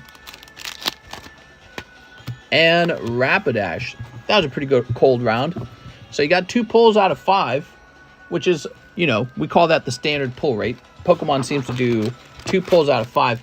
But imagine you bought, you know, because that must have been like 40 or 50 bucks, right? Imagine you bought 3 Pokebras. You'd have pulled a lot more than just these 2. Those Pokebras are loaded sometimes. I got 4 spots in the Sexy Girl break. Okay, cold. Oh, that felt like English, dude. Wow, these feel like English cards. Okay, cold. Oh, the new Wooper, Paldean or something like that. He's pretty cute. He's all muddy. Mr. Can't name all 1,007 Pokemon? Come on now. He said, come on now. Get the right inflection points. Oh, Tropius, he's got bananas on his chin. Oops. I ended up buying 14 booster bundles. Here's Gyarados Blarg. Okay, cold. Here's this crazy for alligator looking thing. Okay. So I thought that round, the triple beat round, was better than Paradigm Trigger. And I think that's because of the trainer art, the gallery arts, or whatever they're called. Art galleries. Next up, Lost Abyss. Can we get lucky in Lost Abyss? We want the worm. We're worm worshippers. 2, 3, 4, 5, 6. Oh my God, you're getting plenty of hollows. 7. Oops. 8. Oh my God, you did it. You pulled Giratina. Set him down for a minute. 9. 10. All right, Lost Abyss, as usual, very tough. Oof. If they catch the mistake, they'll just refund the money. Catch what mistake? All right, now Scarlet. Cold. Oh, this is really beautiful. Armorage or something like that. Eevee Hero, still best set. Oh, there you go. Well, that was much better. And if you think about it, so you pull this SR after about 40 packs. So it's kind of like you bought a whole box of them, you know, a whole box of the Japanese boosters, and then got your hit pull out. Here's Gyarados. Very nice. That was not so bad. Got this Reveroom. I didn't see any Gyarados in here. Where's my bestie Alex? Where's my bestie Alex? Hold. And this guy with the mouth. Eevee Hero, still the best set. I have some Eevee Heroes booster boxes. We could do a box break on Eevee Heroes if you guys want. Alex is MIA. Kingston won't stay. All right, that was out of 40 packs. I don't know. I feel like it was a little bit on the cold side. You got these Japanese holos might actually grade into a 10, maybe. They don't all do that. And then these are good. And let's get you a little bonus card. There you go. You have a bonus Mega Venusaur card. There you go. How about that? Mr. Muhammad Faisal. Imagine if that girl card had been the SAR version. Alex shall never return. Sorry. That's because Kingston is Alex.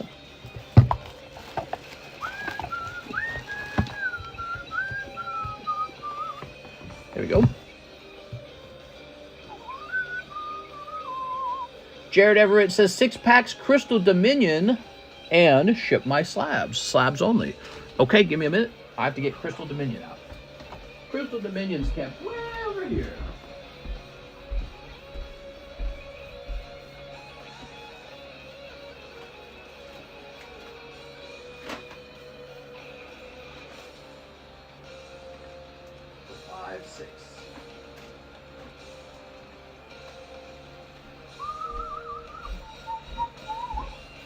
So, Jared Everett, he's ready for some slab shipping. How many slabs did you have, Jared?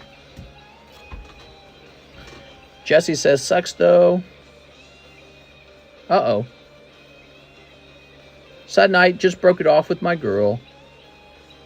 Just kind of want much different things in life. She doesn't want kids and marriage being the biggest. I'm sorry. I had breakups. 4 or 5 of them. Thanks, man. So you don't have kids with her, though, huh? 2, 3, 4, 5, 6. I'd say if you don't have kids with her, move on right away and start planning on the happy life you're going to have with the next girl. And, yeah, try to grow as a person as quickly as you can. There we go. Thanks, Wrath and Mister. There we go. Breakups are actually quite common, believe it or not, Jesse. A lot of people are breaking up. It's tough. I think of relationships, because I think relationships are tough. I think of relationships like this game you're playing, except you got one life, and when you lose the game, it's all over. You know what I mean? Because in a video game, you get to try over and over again. And so if you're playing the game and you screw up a level, well, you get to retry it. And then you play it way better the second time. But life's not like that. You just get one life. You play through one time, and the worst part is when it comes to relationships, you often hurt each other before figuring out how to be nice or good in a relationship. You hurt each other. And so by the time you've learned something from the relationship, you've already been total monsters to each other. That's been my experience. Here we are. I've been yelled at and not always treated the nicest. Girls can be pretty vicious sometimes, but guys are vicious too. And yeah, I think everyone has a little bit of dirty laundry almost when it comes to relationships. You might have some dirty laundry. It's kind of funny because I was listening to that one guy's going through a divorce, Steven Crowder, and I was listening to that private conversation he was having with his wife, you know, now that they're divorcing. And he sounded like a total like schmuck or something. I don't know how to describe it. He just sounded like a horrible person. And then I'm like, most people sound like horrible people when they're in a fight. You know what I mean? Like, we probably all sound like that and don't realize we sound so terrible. Maybe it would help us if when we're fighting, we pull out like a recording device and be like, what if I just publish this to my friends and family? The things we're saying to each other, the way we're treating each other. What if we just publish this? And it's like, well, of course you wouldn't act that way if people could just see how you're behaving. And, yeah, it's really fascinating. Relationships, they're complicated for sure. I'm only 23, no kids. Oh, you're going to be just fine, Jesse. It was great other than our much different views on life, which is really unfortunate. Jesse, assert your authority by getting another girl pregnant and married within the month. That my life is like a video game just popped in my head. Terrible song. Mister, when I was in the 2nd grade, some mentally ill kid had sex with my girlfriend in the bathroom stalls. He got no punishment but got suspended for knocking a hat off a teacher's head. It was BS. Wow. Mark Alien says, if you have a girlfriend, use someone to lose and someone who can make you lose. Average Player says, Steven is a blank person. Bad overall, though, mister. Yeah, I mean, I heard him shouting at her, and I was like, oh, man, this guy must be an absolute monster to be in a relationship with. He must suck all the fun out of the room somehow. You know what I mean? I watched the clip. He was like, you need to be a better person. Like he's her dad or something. Yeah, if you'll just be a better person, how are you going to grow? How are you going to be responsible? So he was like trying to apply almost like religiousness to her. And it was so tone deaf. And so, he's a sort of idealist. And hearing him spread his idealism onto her as if she's just some wrongful person. What kind of relationship is that? She has to be on the same level as him. You know, you have to be able to view your partner that way, or else they're not really your partner. They're more like your, I don't know, they're like a different kind of thing. Anyways, that's my perspective on what I witnessed with him. People were saying in the comments like, classic narcissist. End the giveaway, says, well, now we're going to take longer, Kingston. I was going to end it. Kingston, didn't you say you were 12? Apparently, GameStop booster bundles are an early buyer deal. GameStop's trying to hold on for dear life. GameStop's basically a card store at this point, right? Because what do they really sell? Not video games. They sell, like, merchandise. You know what I mean? Oh, GameStop, you're terrible. Ship my slabs. Jared Everett. You got it, Jared. Okay, Jared Everett. Yes, I'm 12. 100 likes. I was 8 when that happened. You were 8. There we go. Still taking orders, says Mark. I sure am. Send that order in. There you go. How times have changed? I was nothing like you when I was 12. Yeah, the same deal. Nobody had sex at 8 years old. That would have been like some sort of weird child abuse kind of thing. Like, where are your parents? Ruben Rodriguez Contreras. 2 spots on the Naughty Grimer. You got it, Mr. Ruben. You have a really long name. Let's put you down as Ruben. A.R. Contreras. I can't put it there. Contreras. All right, that's what we're putting it down as. Your wife should always be your team player. It's a take and give. Who is the breadwinner? Doesn't matter. Well, you know, I think that it does work better with the man as a breadwinner. But, you know, life is all kinds of ways, so it doesn't have to be that way. But I think it's easiest for man to be the breadwinner because she has to do the work of getting pregnant. Who wants to both be pregnant and be the breadwinner? You know, women deserve to have the luxury of having some guy kind of payroll her retirement, for early retirement to having children. But very poor people, in my opinion, are usually the ones that have to have the woman do both the child rearing, you know, the childbirth and the paying for everything. So, because guys can't get pregnant. If guys could get pregnant, I would say whoever makes the most money should be the breadwinner. You know what I mean? But, you know, if you're a woman and your man can't make enough money, it might be time to get a new man. Mr. was 2 spots for me, Ruben Rodriguez. Ruben Rodriguez. Okay, your PayPal name is very different. It has to say this, Ruben Contreras. Do you have a Ruben Rodriguez bag? Do I need to update that? I don't argue that, mister, but the roles can be switched as long as both are versatile players. Just invert your Diglett and get pregnant. Oh my God, dude. Well, I don't think women want to be moms for their whole lives. They might want to get out into the community and have jobs and have something beyond just working on their family. I have a box, one from Nightmares. Let's see. I think women who don't have kids ultimately will probably not be as happy as women who do have kids. I could be wrong though, I suppose, but I think that's sort of like almost like a godly religious thing hits you once you get older and if you don't have kids, you know what I mean? Daniel Corona. Fenrir and Refia? Oh my god. No bag, 1 slab with the name Ruben Rodriguez. Okay, I gotcha. So how did you obtain that slab, if you don't mind me asking? Why did it end up being... What did you obtain the slab through ZELLE? Is that why the name is different? Just trying to get the names to be consistent with each other so that... Because when you ship, what we do is we look up your name. Because what's going to happen with you is you're going to end up not getting one of your items shipped, either your bag or your other thing. Probably your slab won't get shipped because John will look up Ruben Contreras and it won't be consistent. So Daniel Corona. Daniel, let's get your bag. I have a box, says Daniel Corona. You do have a box. You ordered some cards yesterday. You were ordering high numbers. In a giveaway, it's a Magnetone or Magneton. So here's what I recommend. When it's time to ship, be sure to let me know you have a slab to ship under the name Rodriguez, too. Super Dan and Alex are dead. I killed them. They are buried in my backyard, and you're next. Wahaha. Okay. All right. 6 Corrupted Art, 1 Clay Burst. Yeah, we had a lot of Clay Burst sales not long ago. Here's what I'm seeing a decline in. There aren't as many Clay Burst sales, and there's not as many Disney sales. So people were really excited for those new gigantic hits, but they are not as excited for them right now for some reason. Maybe it's because they feel like, oh man, I can't manage to pull it. You know what I mean? Here we are. All right, cool. It's tough getting the chase pulls. I would like to ship my bag and have around 3 to 5 slabs. Would that be considered as oversized? Is this an international shipment? Let's take a quick look into you. I'm going to guess this is international. Oh, I'm getting a security challenge. I hate those.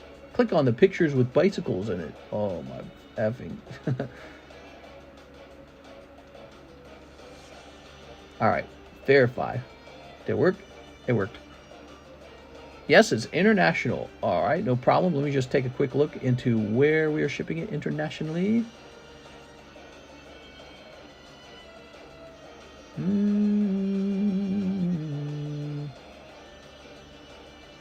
All right, so let me grab well, this is the bag here.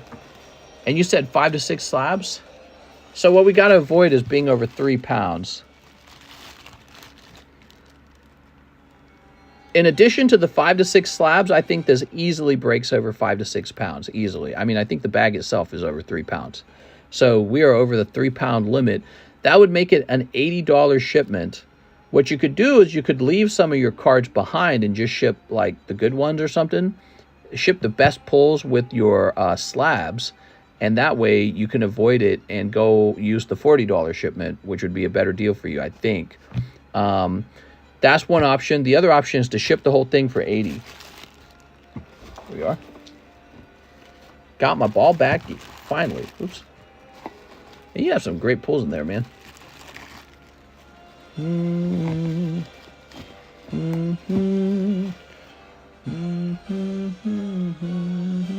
Let's see who won. Mr. AJ. It must be AJ Kits. It's got to be. Yep, AJ Kit. Toss this over here. Whoop. The international is killer, man. Yeah, it's expensive. We need to end the mini break. It's so close. It's okay. If I requested to double check the amount of slabs I have, they're written as Faisal Muhammad. Let me think about it. I would have to have John go grab them. I mean, I could technically go get them, but it would take me like 5 minutes, basically. I'm worried that John's got them put in a place that I wouldn't be able to. So John, like, what he likes to do is he has like a more complicated setup than I did when I did it. And so I'm worried that if I went looking for your slabs, John would know where they all are and I wouldn't. So I would be worried to give you the wrong report. You know, a slab estimate, like if you know you have at least 5 slabs, that's a pretty good estimate. And the bag itself weighs close to 3 pounds. I'm pretty sure it hits over 3 pounds by itself. But yeah, I'm pretty sure we could ship probably the slabs and your hottest cards. I could contact John. Yes, his name is John S. Pokestop, and you could ask him to look up the number of slabs that you have because you're international shipping and you're trying to get some sort of calculation maybe. There you go. Kamix says he put 2 spots in on the Grimer Kamix. Mr. I sent for 2 spots in my order. Could you please check? Oh, I'm sorry. So, this is who? Ruben? Let me double check.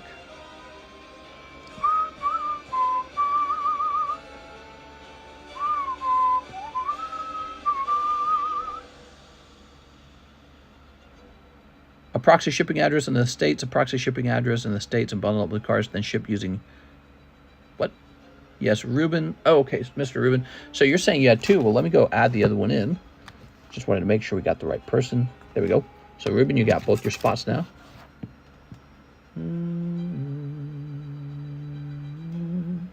Octavio Melendres says he'll take a round of shipping. Okay. That's quite a large bag. Look at that. It sits up on its own. Isn't that wild? A lot of cards.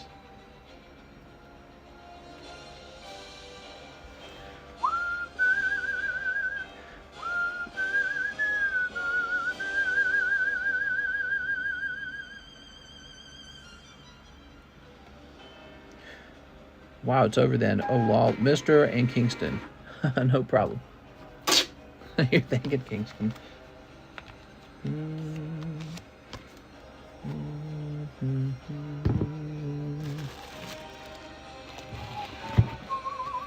I think I know why Faisal's wondering about the number of his slabs. Because he's figuring if it's a ton of slabs, might as well do the $80 shipment, right? Work 7 days a week on that grind. I am on that grind. That's correct. I aspire to an early retirement one day. Okay? Maybe in my 40s.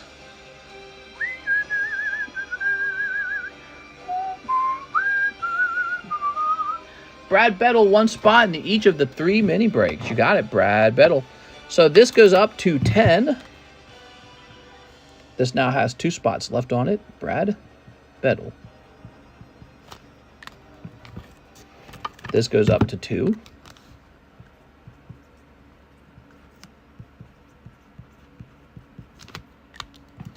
And this goes up to 8, which finishes it. Which means we need a new Pokemon break.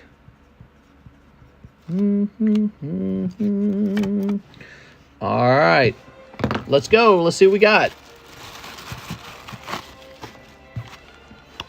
Just put them on another mini break. 1, 2, 3, 4, 5, 6, 7, 8. That's like an $800 card now.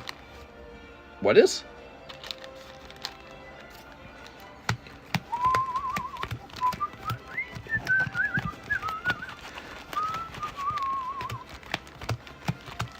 Okay.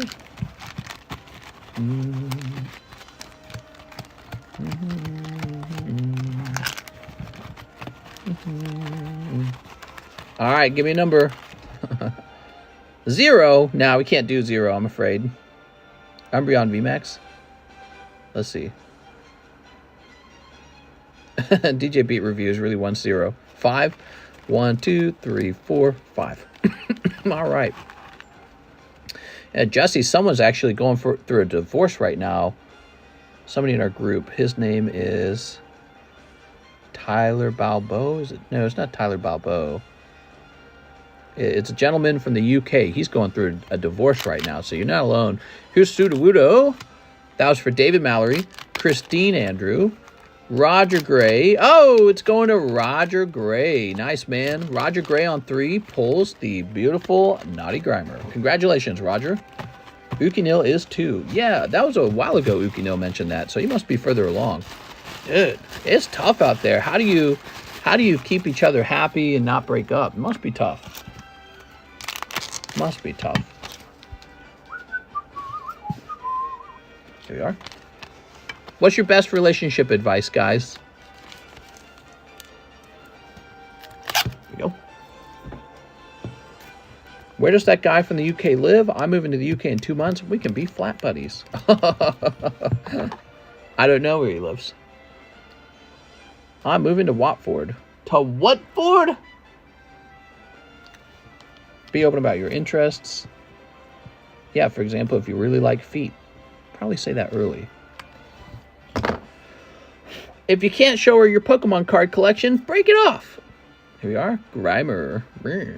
Divorce rates are crazy, let alone probably just boyfriend-girlfriend breakup rates. Yeah. Well, 50% of all marriages end in divorce, right?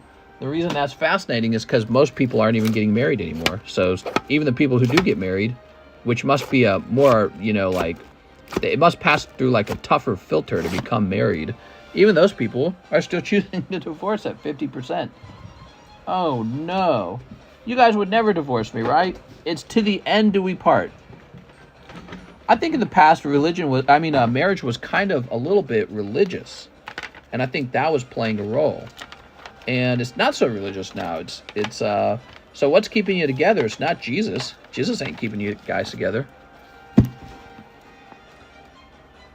That's a cute Jigglypuff. Graveler.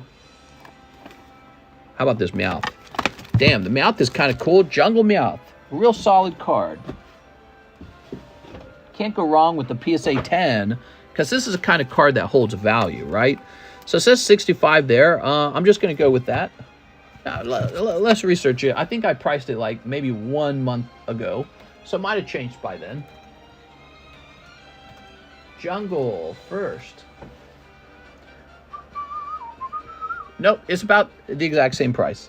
So the price on this guy has not changed from a month ago.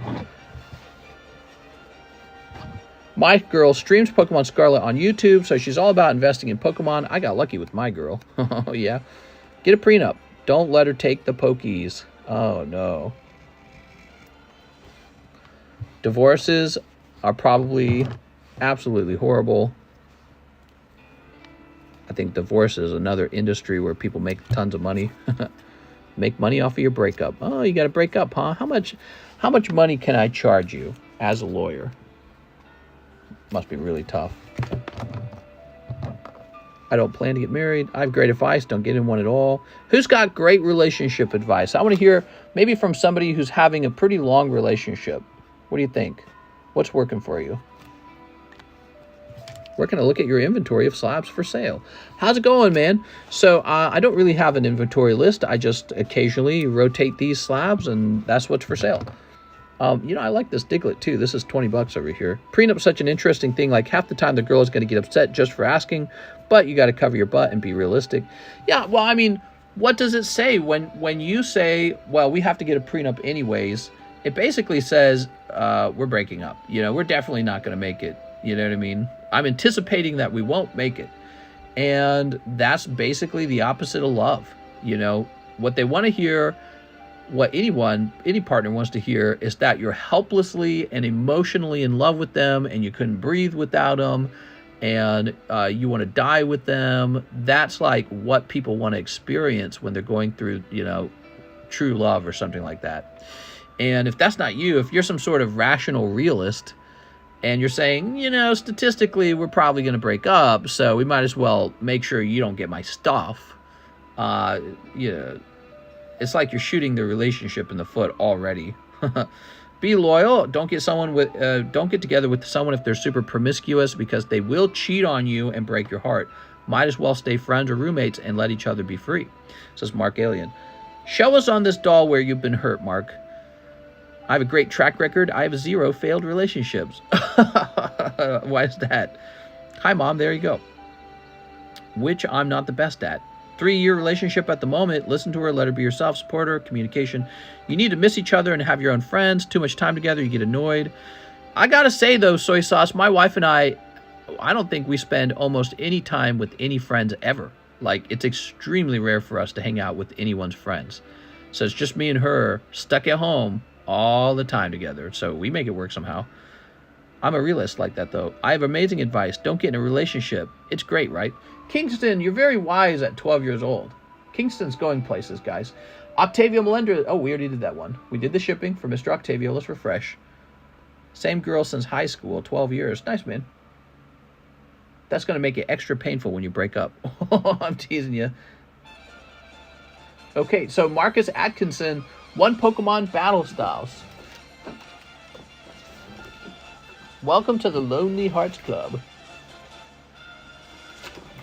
Well, well, well. If it's not the consequences of my own actions. Where's the Battle Styles? Here it is. I found them. Oh, not Gangplank Galleon, dude. I can't hear this song anymore. This song drives me nuts. Let's turn on this one. Okay. Oh, I don't even want to hear this one. I've heard these. These are Super Smash Brothers songs, and I've heard them too many times now.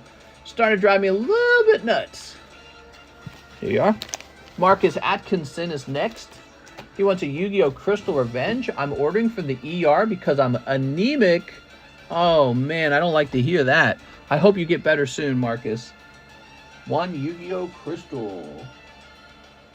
I hope you feel better soon. At least you're at the doctor, so nothing bad can happen now. You're in a place where they can help you immediately if you need help. So you're in a safe place now. You can relax and let your anxiety fade away. Pokemon, do you let her blank you? How's the blank life? Interesting still. But you say she gets lonely and wants friends though, right? Yeah, so that's our new goal. Our new goal is to develop some friends out here because, well, see, that's the thing. We do like each other's company, but I think that we get bored at this point. You can't just play games and watch TV every day. I'm bored, so I'm ready to try some new things, and I think she is too. And that's why we bought our masquerade masks. That's why I'm playing with you guys. So here's Boofalon. I'm ready to boof is what I'm trying to tell you. Gotta get a little boofing done. How much is the second slab? What? The Meowth? Is that what you're talking about? He needs a Starlight Infusion. Is this Fire Emblem? Yes. Okay, he says, I love your stream. Do you have a bag is the question I have, Marcus. Someone finished the Sexy Girl slab. 2 spots on this one, 4 spots on this one, 13 spots on this very solid Meowth. This is a very solid card to win. It's a 10. People buy 10s, you know what I mean? When you got a card and it's a lower grade, they're a bit trickier to sell. They don't sell as fast. 10s do sell. People buy 10s.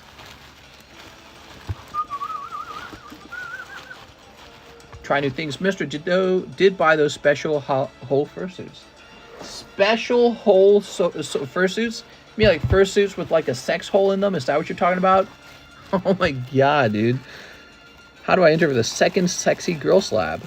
Yeah, so if you'd like to enter in the other one, you just purchase a $5 spot for it. It's a cheaper slab because it has fewer spots. There we go. Mr. Marcus is done.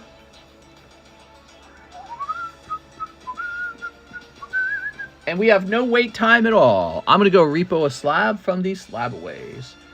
SLAB-AWAY. We're looking to remove slabs from November and before. Here's one. We have a Mike Hoover. And he's almost done with it, though. He's got a Charizard. I'm going to mark this as due.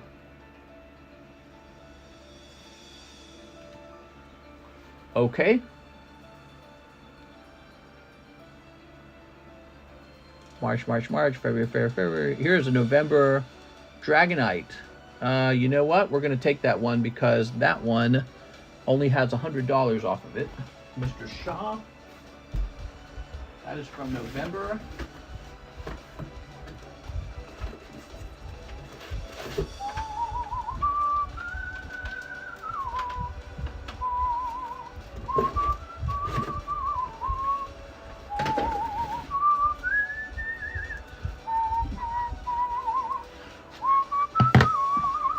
We need more base person. I've done my part. It's a nice I won one. Mr. Take Up Square Dancing. Huh, I didn't think of that. Square dancing. She might like that. I think she would love to go dancing, actually. That's like a girl thing, isn't it? Girls love dancing. Wonder if there's any dance clubs out here. I'm going to be dancing. Okay, let's take a quick look at this card's value.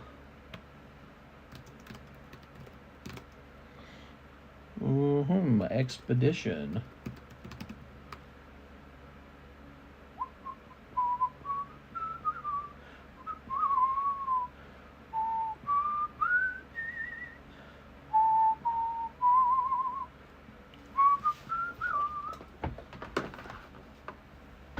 Let me just write a note in the Reclaim channel now.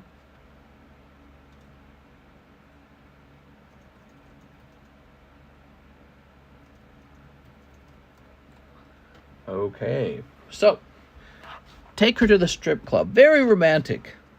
It's so romantic.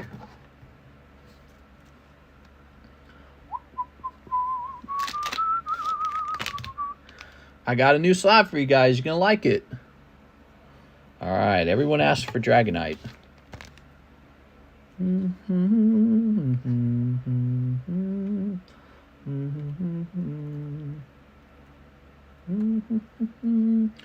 This would be a pretty good slab break, actually. Yeah. But you know what? I'm not going to do it. I'm going to place them up for price. Going to get a price on them.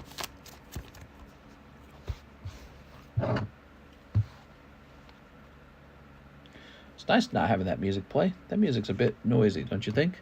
Do you sleeve your slabs? Do you sleeve your slabs in your inventory? Yeah, of course. Definitely. Every one of them gets a sleeve. I have a bag. There you go. My bad. This is Mark. Wait, why did I... This doesn't need that. Okay.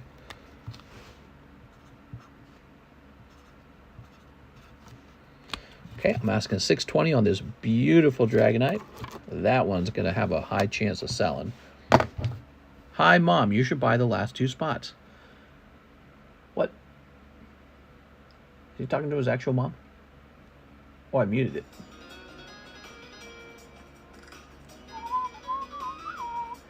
Darren Y. Enter me for the redo of Healer Slab. You got it.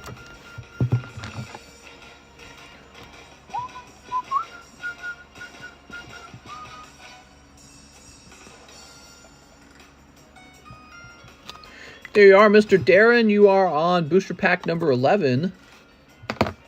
I should have sent an order across for the redo of Healer Slab.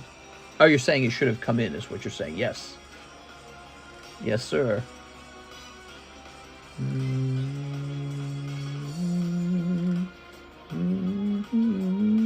He is sleepy. Let him be law.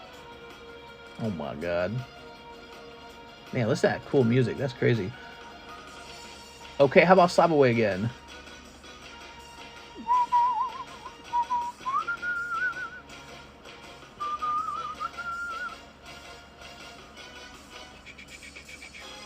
We have a Lewis Lore slab called Sabrina's Gaze. It says can't be located.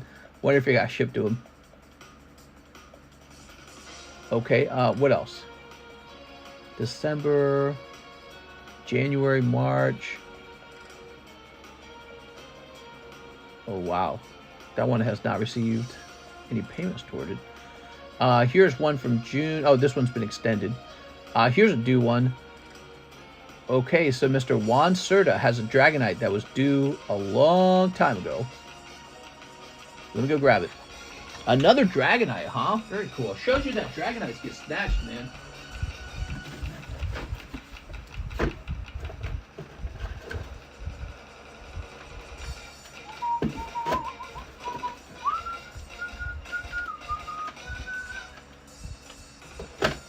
Whoa, that's awesome looking.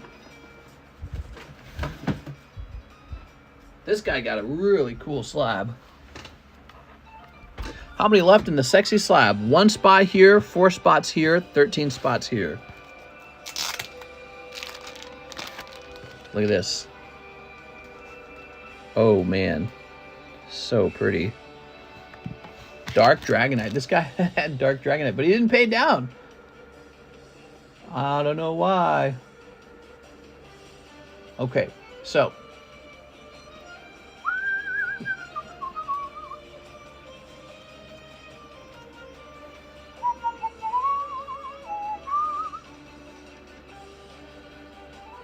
It's rated 5, but it's a holographic.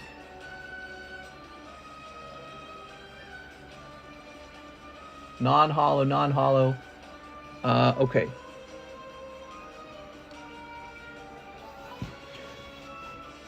Mister, you should fill the last spot. I don't do that. If I put myself in there and I win, people are going to be annoyed.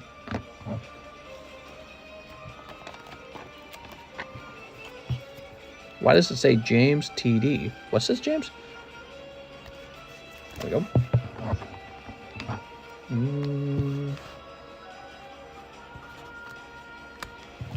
There you go. Beautiful Dragonite. Really, really nice card. Kingston, ask your dad for more allowance.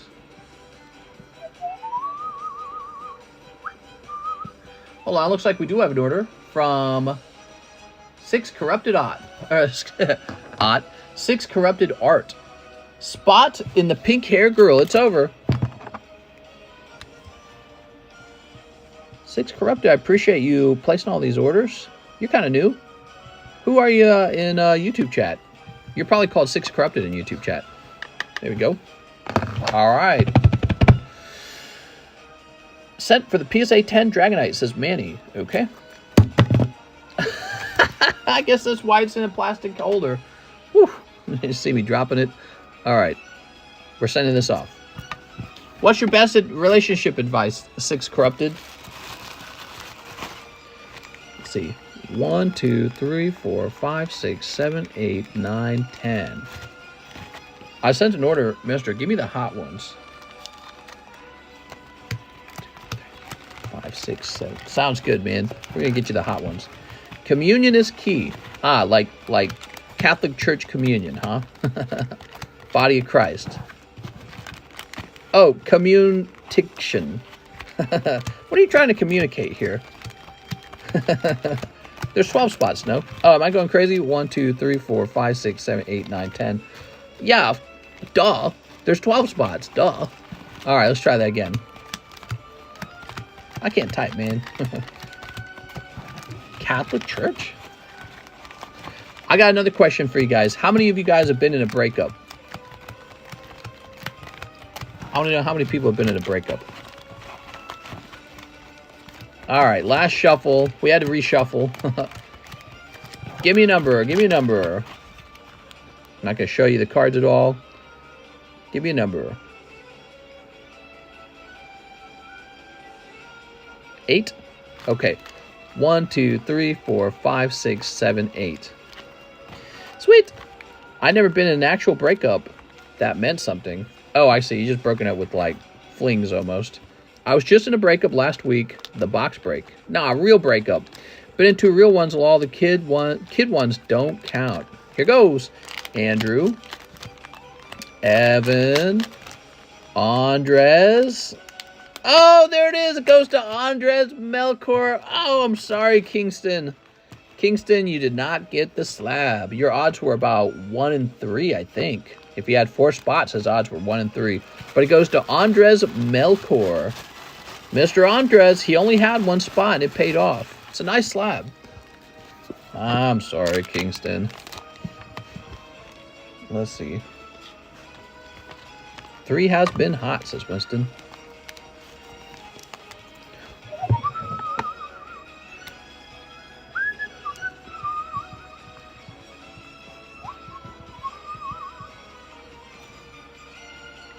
I've never been in a breakup because I've never been in a relationship. Show us close. What? Who's had their heart broken? Maybe that's what I meant to ask. Who's had their heart broken before? There it is. Wow, that's a sexy card, dude. Whew. Alex's birthday slab has $39 left on it.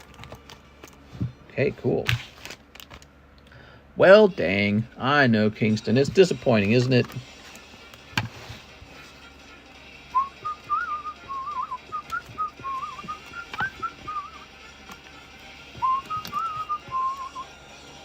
You know, it's funny. This is actually going to cost more as a slab break. Okay, there it is. So you got to tell me Diglett or Meowth when you make the breaks. Me, because I'm a lover boy, it sucks. Well, dang. I saw this coming, says Golden Boy. I'm sorry. Manuel Castro, SLAB-AWAY the Expedition 10. You got it, Mr. Manuel. He wanted a Dragonite. This is why Dragonites are never for sale. Because the moment they hit the table, they're gone like that. Where are the Dragonites, mister? They're sold! They're sold in like 2 seconds, they're sold. All right, you got it, Mr. Manuel. You're here at the right time. Let's see. This is going to say Manuel Castro. PSA 10 Dragonite. 620. And then you sent, how much, 180? So you sent 180. What's 180 minus 25? 180 minus 25 is 155. So 620 minus 155 is 465. That's what you owe left. 465 remains. Okay, good. Let's get your name on it. I'm going to cry myself to sleep now. Manuel Castro. There we go. Relationships just seem like a lot of work. Would rather spend the time doing something else, to be honest. Would you consider getting Ultra Shiny GX in stock? What's Ultra Shiny GX? I don't know if I know that one. Are you going through relationship problems, mister? No, I wouldn't say I'm going through relationship problems, but, you know, like any couple, we occasionally have our fights. I would say right now, it feels like we've been together 10 years, and it's time for, like, us to try something new. I think that most of our life has just been us grinding for money. That's it. Just grind, grind, grind. Go to work. No vacations. No children. And I can tell I'm like strung out from it. And she's even more strung out than I am. So we're ready to try something new. And she's been on vacation the last 7 days. And man, has my wife been in a great mood. So I almost feel like just telling her, just quit your job. I'll just be the only provider. And I think she would be very happy with that. And then we need to go out and meet some local people out here in Lake of the Ozarks. Because we've been living here 3 years. We don't know anyone. We don't hang out with anyone. We don't have any friends to hang out with out here. So we need to somehow meet some local people to do activities. I don't know. What do you do for fun, guys, other than playing games? Because that's what I do for fun. I play games. Maybe I can invite people over to play games. I don't know. Good night, Mr. Kingston. Mister, let her peg you. Oh, problem solved. Aaron Steele says you forget how to have fun after a while. Well, TC, it became Hidden Fates in English. Oh, okay, so that was the Japanese version of Hidden Fates. Okay, very cool. Go drink some drinks on the lake with neighbors. We don't drink. I don't drink any alcohol, and she drinks a very limited amount of alcohol because we're both hyper aware of the health costs. So we don't drink. We don't smoke the Zaza. But you could go out to eat, I guess. I don't know how you make friends going out to eat. Yeah, we're trying to find, like, what do you do for fun? We don't really go boating a lot. And who do you invite on your boat? Just some stranger in Walmart? Like, hey, you like boats? I like boats. You want to get on my boat? You know what I mean? So it's kind of a weird thing. We don't go to church. That's one place where people meet each other. We don't work locally. We're both remote workers. So we don't have a way to meet people. And we don't have kids, so we don't go to, like, school activities for our kids. Team Rocket Grunt says, let me get an Action Flips the Squirtle, please. You got it, man. Action Flips. Excuse me. Here it is. You got it, man. Sent one last order for tonight, mister. Sounds good. Smoke some Zaza and everything becomes fun. You're funny, man. Can I slab away that Dragonite? This one? This can be slabbed away for $10.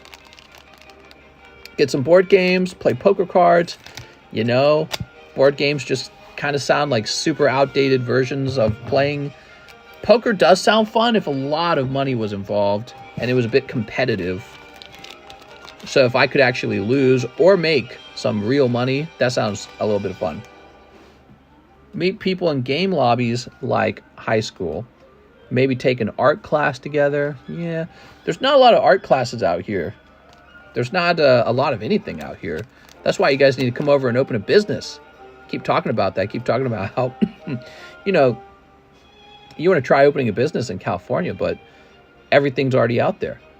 You're in like some super hyper competition. Out here in Lake of the Ozarks, there's so much opportunity to open something because nothing's been built yet. And I think a lot of people don't understand that. Maybe the trick to becoming wealthy is to move somewhere rural but developing. So someplace that is underdeveloped but developing, and then just identify what that area needs and start that business. You know what I mean? Go abroad on holiday.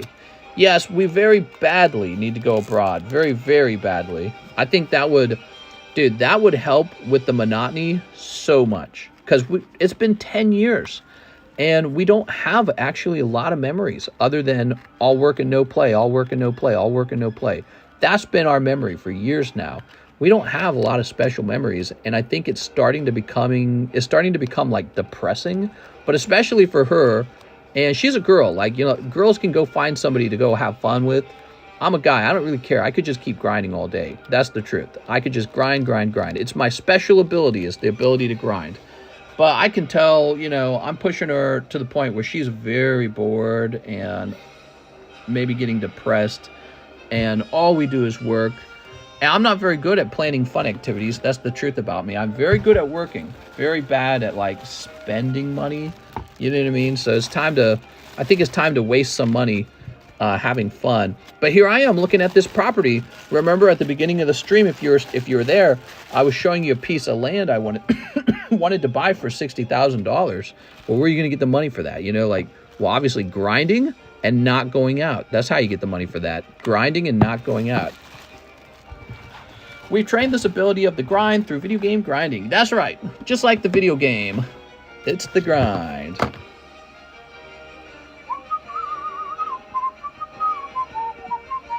Birdie Sweet says, SLAB-AWAY the Dragonite, please. This Dragonite, right? You talking about this one? He must be talking about this one, because the other Dragonite's gone. You're not living, man. Just existing and making money. Yeah, and I'm comfortable with that. I think she's starting to get a little worn out, man. She's feeling depression. Her job is making her... I think she had basically like a mental breakdown about 2 weeks ago. She didn't like start crying or anything, but you could just tell. It was like work was like crushing her. She was like crushed. And it's like she's trapped between a rock and a hard place with her job. That's how she feels. Yeah, the underpriced one. You got it, man. So pretty sweet. Let's put down the SA here. And let's get you written up in the SLAB-AWAY channel. Look how fast both Dragonites are gone already. So we're going to take 79 and subtract 25 from it. So you would owe 54 on it. That's what would be left. But let me write you up over here. So this is going to say May Birdie Sweet. Dragonite. And 79. And then 50 what? What was the amount? 56? 54. 54. All right. Thank you very much. Get wealthy, buy a house, have kids. That's another thing. We've delayed having kids. And now it feels like she's getting older. And she feels a lot of pressure to have kids before she gets much older. And it's depressing her because she feels like, whoa, I'm like 28 now. And it's time for me to have kids. And I did nothing in those 10 years from 18 to 28. All I literally did was work. And so I've lost all this time to working. And now I'm miserable from work. And now I have to get pregnant. And that's going to be even more work. So it feels like we're at a point in life where it's time for something to change. And it's sounding close to, it might be time for her to quit her job and just not have a job for a while. Or it might be time for her to find a different job. Might be time to have those kids. Might be time to go on vacation somewhere and do some things like some happy memories. Because again, it's not like we had a bunch of bad memories, but we have one memory and it's just work. Just grinding. You know, and so it is a little unpleasant, actually. Having no memories is, in a way, kind of like a bad memory. And, yeah. You know, me talking about it out loud with you guys make me feel like maybe it's time for her to consider quitting her job and just enjoying, because I know for a fact she'll enjoy that, just enjoying not having to work. And in that case, I will have to cover all the bills and everything, and that means less Pokemon cards, guys. That's what that would mean. All right. You guys need to have some fun. Desperately, yes. I commend you for being honest and open. Well, you know, I'm just talking about these issues out loud because they're fascinating. My wife started having kids at 28. We have 3 kids now. She's very happy. That's good. Hiker's making a comeback. You better go get fun before she starts going on hikes. You don't think she would leave you, do you? Oh, no. not at all. Here we are. But I think she would get extremely upset and not be happy. And, no, we're not, like, about to break up or anything. No kidding, he's an open book. What was the other Dragonite that sold today, if you don't mind me asking? It was an expensive Expedition Dragonite. All right, I don't see any more orders. I thought Mr. Faisal said he sent an order. Let me just check in PayPal just in case it was pending. Yeah, we need to go do something that isn't work. And it can't just be a staycation either. It can't just be a staycation. She needs to do something that is different in life. Because I think the work is killing her, basically. All right, so Mr. Muhammad, it says you did send $90. Oh, here it is, going deeper, 15 triple beats. I found it. UK, Japan, Australia. Do all sexy girl slabs come from Sneaker Bunko? Well, the ones I'm selling, yeah, but there's some other sets like Azure Lane, Sneaker Fantasia Bunko. Those are the main 3, I would say. But Sneaker Bunko has the lewdest girls. There we are, 15 packs. Mr. Faisal Muhammad. Let's get you the best pulls, man. Oh. All right. What is this music, man? What was the last slab? The last slab, I don't even know the name of it. Kingston trying to spank the chicken to the naughty cards. Boing. Throw this away. Oh, speaking of which, there's probably some new Beavis and Butthead to watch.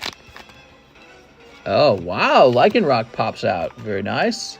I actually think this is a decently designed Pokemon. Lycanroc, he looks cool. A werewolf Pokemon, that makes a lot of sense. Okay, let's see. Cold.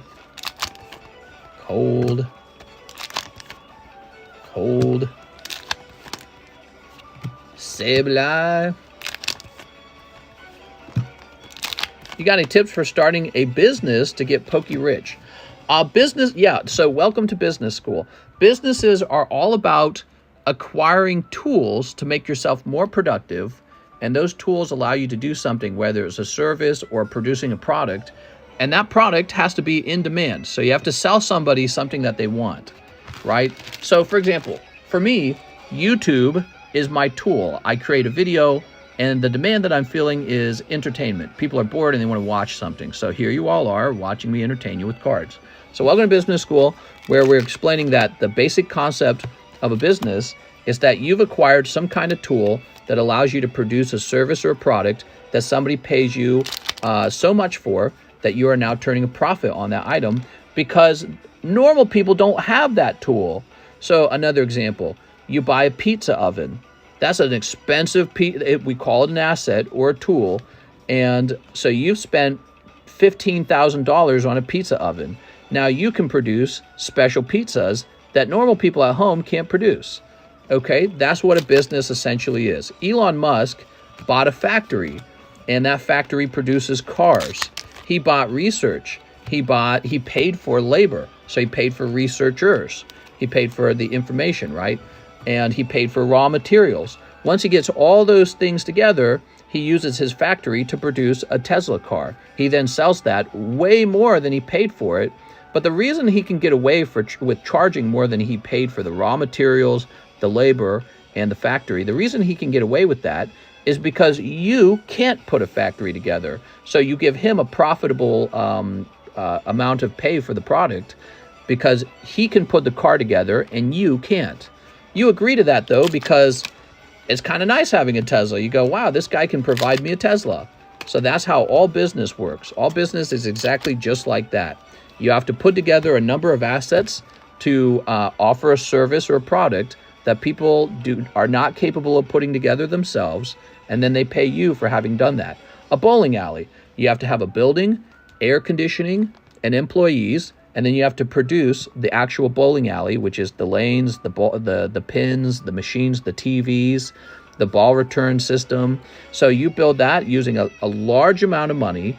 And then once you have the bowling ball alley, that's called an asset. The bowling ball alley is your asset.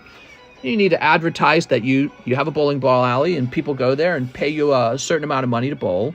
You have to be able to charge as much as you can without scaring away customers.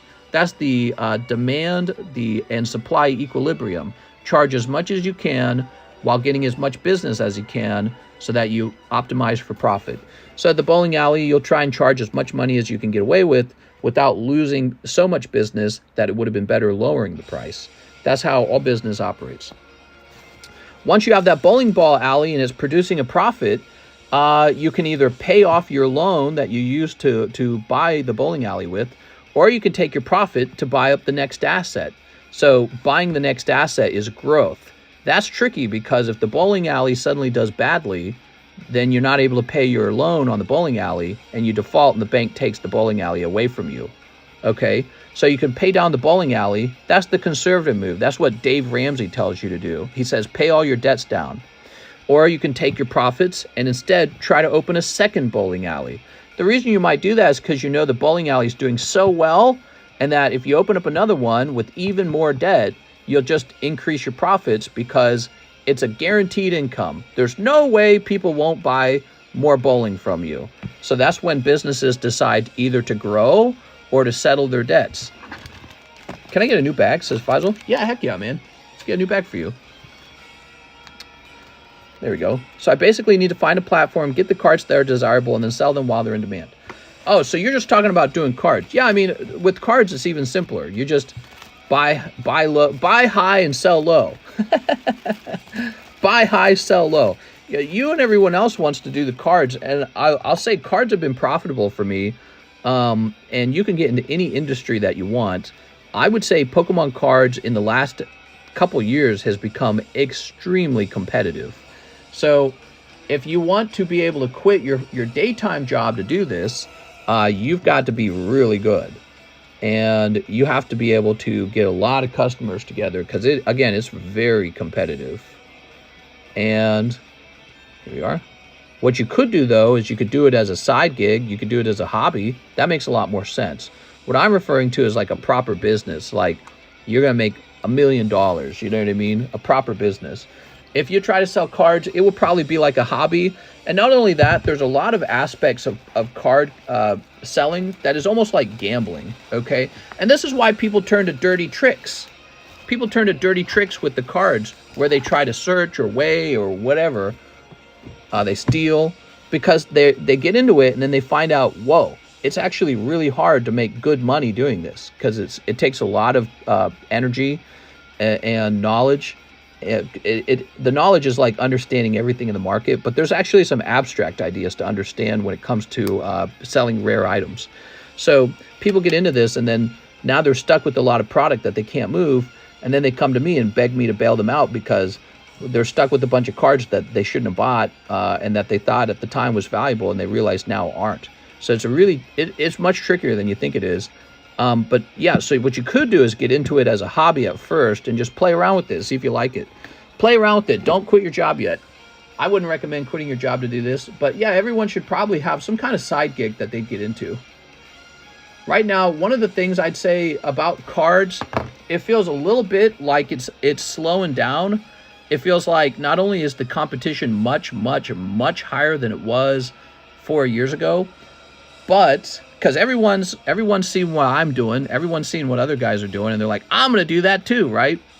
And eventually there's so many hundreds of guys doing it, there's not a lot of room. And the larger institutions doing this, I would say I'm one of the larger ones, we survive because we have enough of a customer base to survive. But the other guys, you're just going to be grinding your wheels for nothing. You're going to make a little bit of money, maybe you're going to lose money, and then you're going to find out it's actually a lot of work, and then you're going to go, what am I doing? But, you know, you can get, I'm not trying to necessarily discourage you. What you could do is you could try to find something that other people aren't doing.